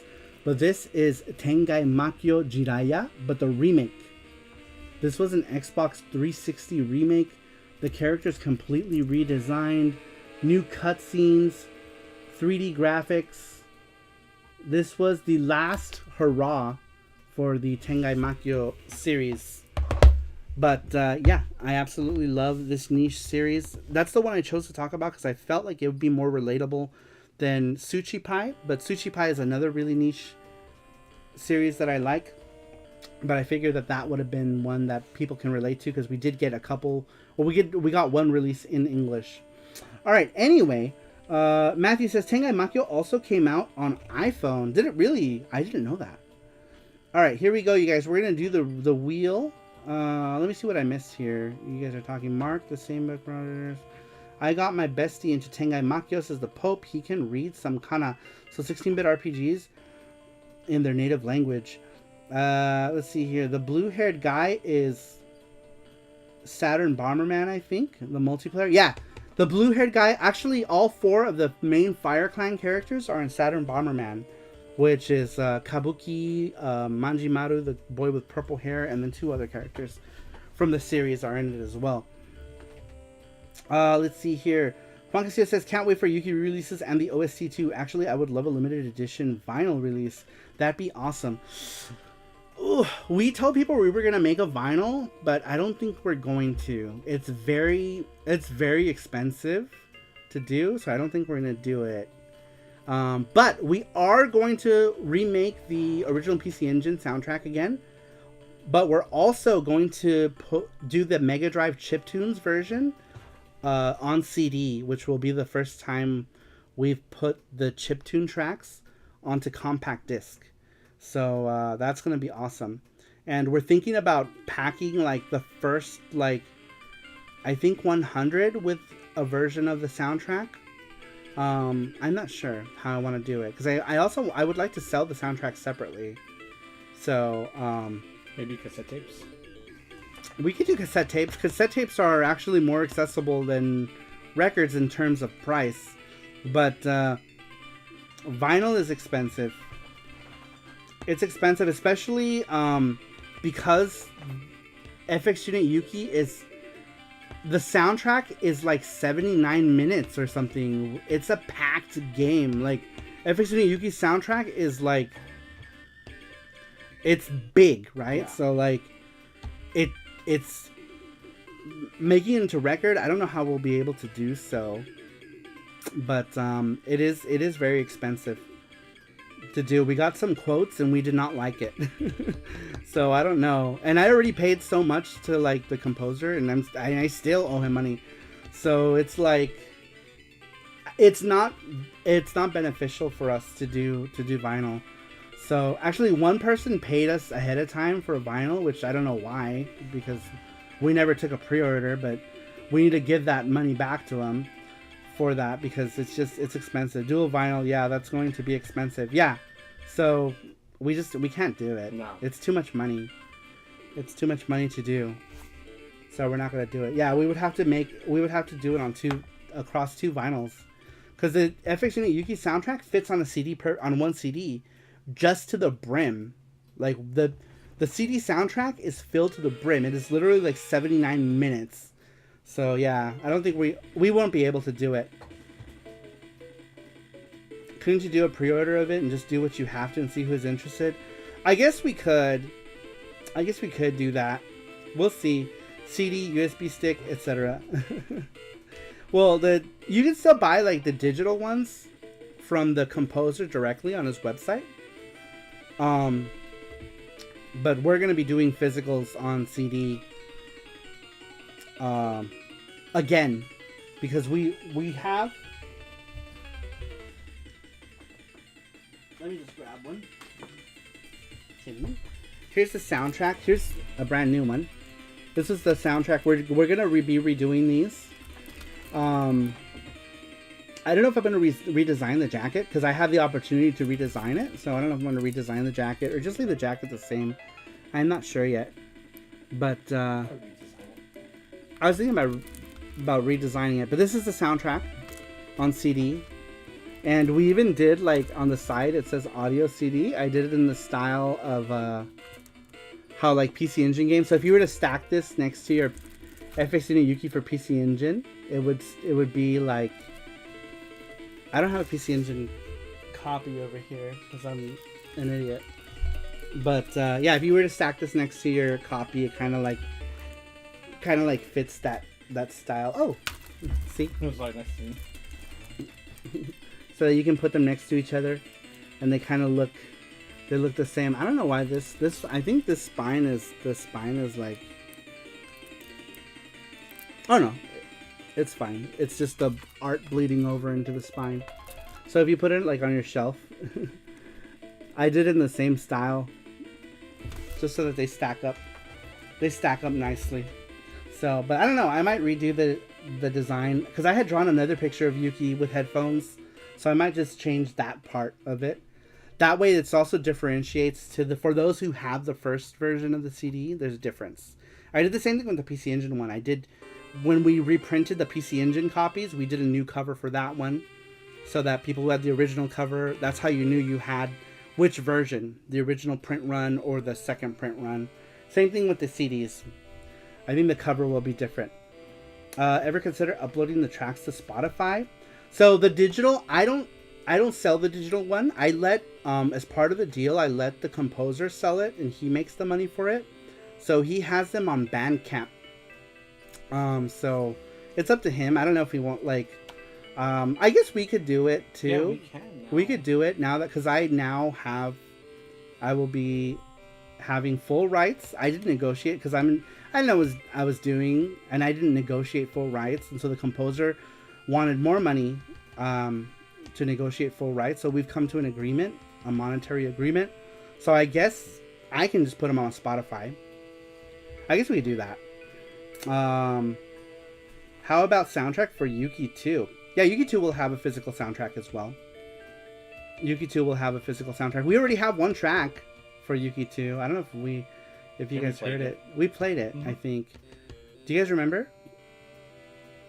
Those of you who were here, we did play a track for Yuki 2 already, and a few more tracks are in the works. Yuki 2 will actually have 3 different composers. So Simon will be returning to reprise some of the tracks that are like important tracks that are based on Yuki 1. Like there'll be a remix. There's already a remix of the title screen. That's the track that we played. Was a title stream remix, and there will also be a remix of Go Forth FX Unit Yuki. I'm not sure what other tracks I'm going to have him do.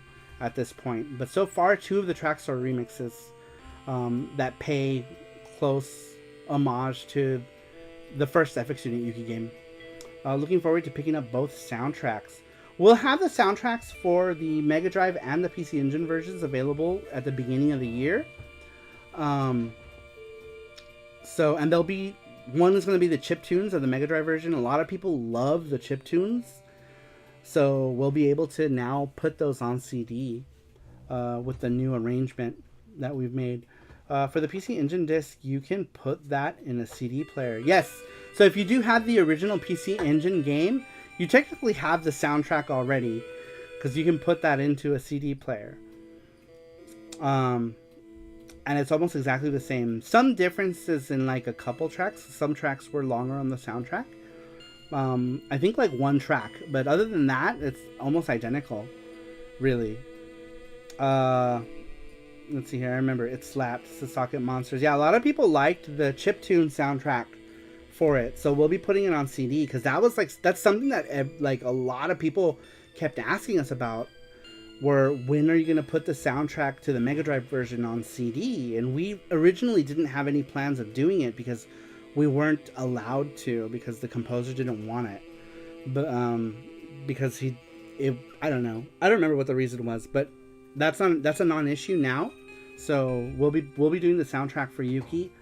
Chiptune arrangements will be coming out on a separate soundtrack. And that one will have Jenny on the cover because, you know, it's Jenny in the same style. She's going to be listening to the headphones. It'll be cool. Not sure. What are we doing? A 2 or 3 LP set with awesome pink, red, and silver Yuki colored vinyls. Ugh.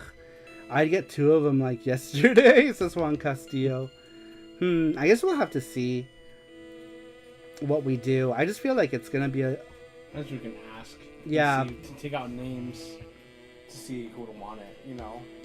Yeah, I guess we'll ask in the Saru crew, because I know a lot of Saru crew people aren't interested in vinyls either, too. So, I guess we'll see. Does that mean also work with the second print run of PCE CD version? Could have sworn that I have tried this. Does that mean? Does that also work with the second print run of PCE? Or the audio. The CD making, you know, putting the PC Engine CD in so you can listen to music. Oh yeah, it should work. If you put it in a regular CD player, it'll work. Is that what you're asking? The second run, PC Engine first run and second run, they're other than the covers and like some text on the CD itself, they're identical. They're identical. So you should be able to just pop in the PC Engine CD into your music CD player and it'll work. How do you listen to it on the Duo? Usually just boots the game. On the Duo, you can't unless you go into the CD mode first. So if you have a Duo, you can pop in a music CD and it'll bring up the music CD player. Then you can just hit open on it and then put in your CD game. Because once you go to the CD player on the Duo, it stays there until you turn the console off. So if you boot the console on, boot it in with a CD, and then just open the game and swap it out with the music CD, and it'll bring up you can play it track by track. And it'll work just fine. If you have, like obviously if you have the old TurboGrafx CD, you can just hit play on the thing. That was my CD player, was the TurboGrafx CD. I didn't own a CD player in 1992. Because they were expensive as fuck. And that was my first CD player. Was that. And I used to listen to the CD next to... I used to sleep in a twin-size bed. That used to be part of a bunk bed. And I had like this old tiny dresser drawer with a lamp. And my TurboGrafx CD. So the only things that were plugged in were my lamp and the TurboGrafx CD. Which worked with the TurboGrafx 16's power adapter. If you connected it to the back by itself. You could use it as a CD player. That was my CD player.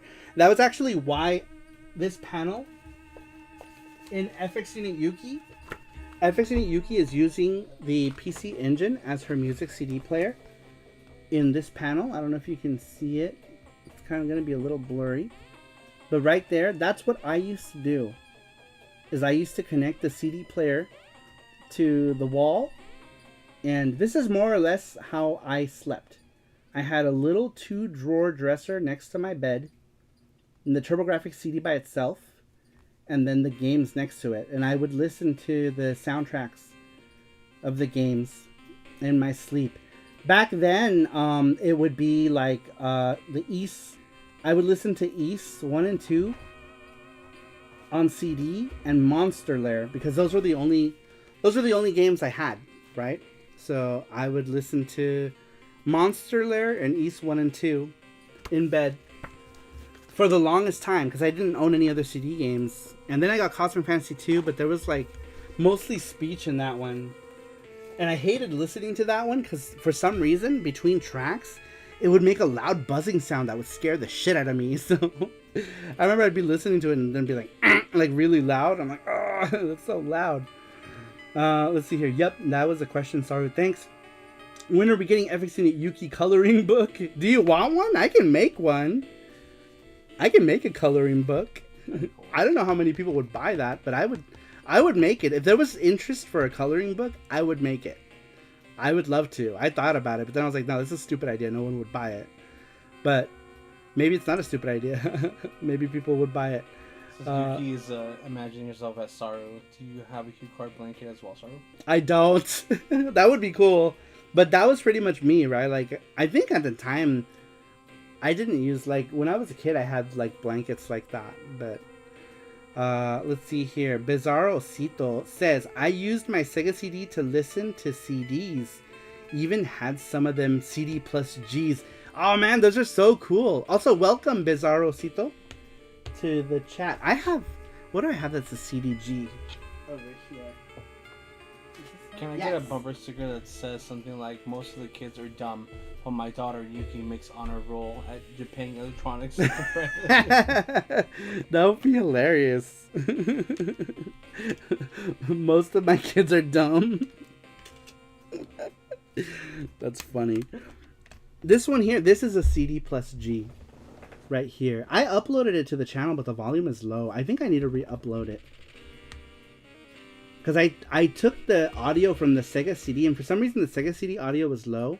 But I at the time that I made the video about this CDG, the only thing I could cleanly output at the time was my Mega CD, because I had a SCART cable and a way to output it cleanly. I didn't have a way to cleanly output this with the PC Engine. So I'll have to do it again. I wish that the Poly Mega could play CD plus Gs, because that would make the process so much easier. But for some reason it doesn't, and I hate the fact that it doesn't. Let's see here. It is, I'll buy it. It is your talents to a T to make a coloring book. I would love to. I would love to make a coloring book. Juan Castillo says I'd buy it too. Well, shit. That, I could do one fairly easy, because I have like a lot of the line work done for a lot of the art. So basically, I could just do like I could just take a lot of the line art already and just put it, and maybe I'll just make it a square book like this as well, so that you guys can stack your comic book and the coloring book together. Matthew Kelly, what's up? Long time no see. Welcome in. He says, what if there was a Metal Gear game made on TurboGrafx 16? Do you think it would be a new game fit in between Metal Gear Solid 2, Solid Snake, and Metal Gear Solid? Or do you think it should be a remake of the MSX2 games? That's interesting, because a remake would have been cool, right? Like if they remade the original Metal Gear, but they added like cutscenes, and you know, the game would obviously have a much broader color palette. I think that would have been more interesting for me. But a whole new game would have also made it more interesting too. But I think that if Konami had done such a thing, the thing that probably would have netted them more money is if they had made a remake of the original Metal Gear. Probably would have been their safer bet, right? It would have been a more safe bet to do so. But that's interesting. That would have been really interesting if there was a Metal Gear game for the PC Engine. That would have been cool. I need that Valis CD. I wonder if my Valis 2 soundtrack is CDG. It's not. I wondered that as well. The Valis 2 one is I don't think it is, because I have that one as well. But this one is CD plus G.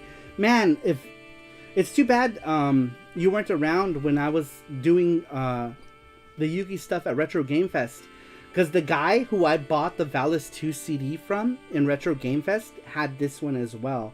But you can probably still find this on Yahoo Japan. I'll have to take a look and see if there is one listed, because if there is, it's a cool VCD. The VCD actually has a lot of the scenes from Valis on PC Engine. Like they just cut a lot of the cutscenes came right out of like Valis 3 on the PC Engine, but there's English text in it. It's really interesting. I did upload it to my channel, but the volume is really low, so I'll have to re-upload it again with recaptured and with better audio. But you can probably find it on Yahoo Japan. Let me see if I can. I'll take a quick look and see if I can find it. Man, my internet. Oh, there it goes. Let's say my internet is ass right now. Ass. Alright, let me just switch my keyboard to Japanese. Barisu.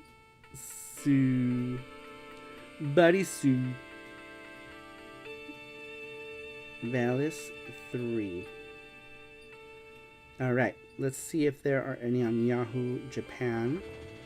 Valis 3 PC Engine is the only thing that popped up for me. Interesting. Yeah, I guess oh, and the mangas that are super hentai mangas. Those are the only things that popped up for CDs. But yeah, somebody at Retro Game Fest had it. How much was it?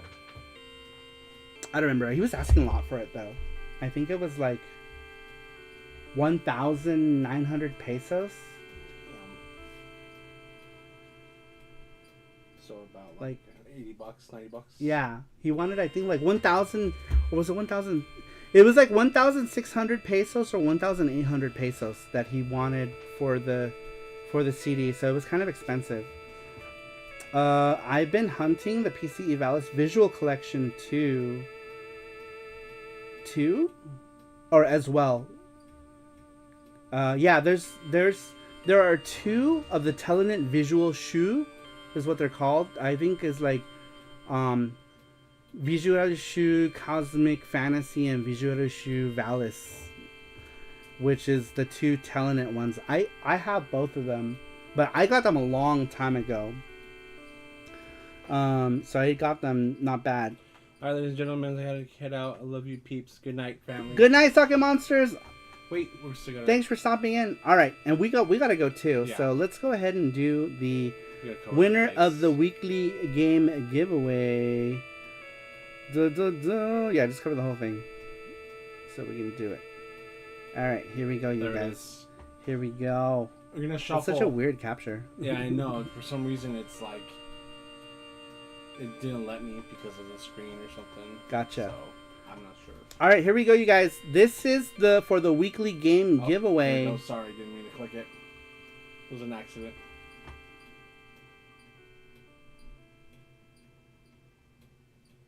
There it is. It is. All right. GT Mega Force. GT Mega Force. That's Beakerman's. Congratulations. Win. Congratulations to GT Beakermans. You are the winner of the SARUSHOW game giveaway. Congratulations. And for this one, you don't have to be here because we contacted you via email or what have you.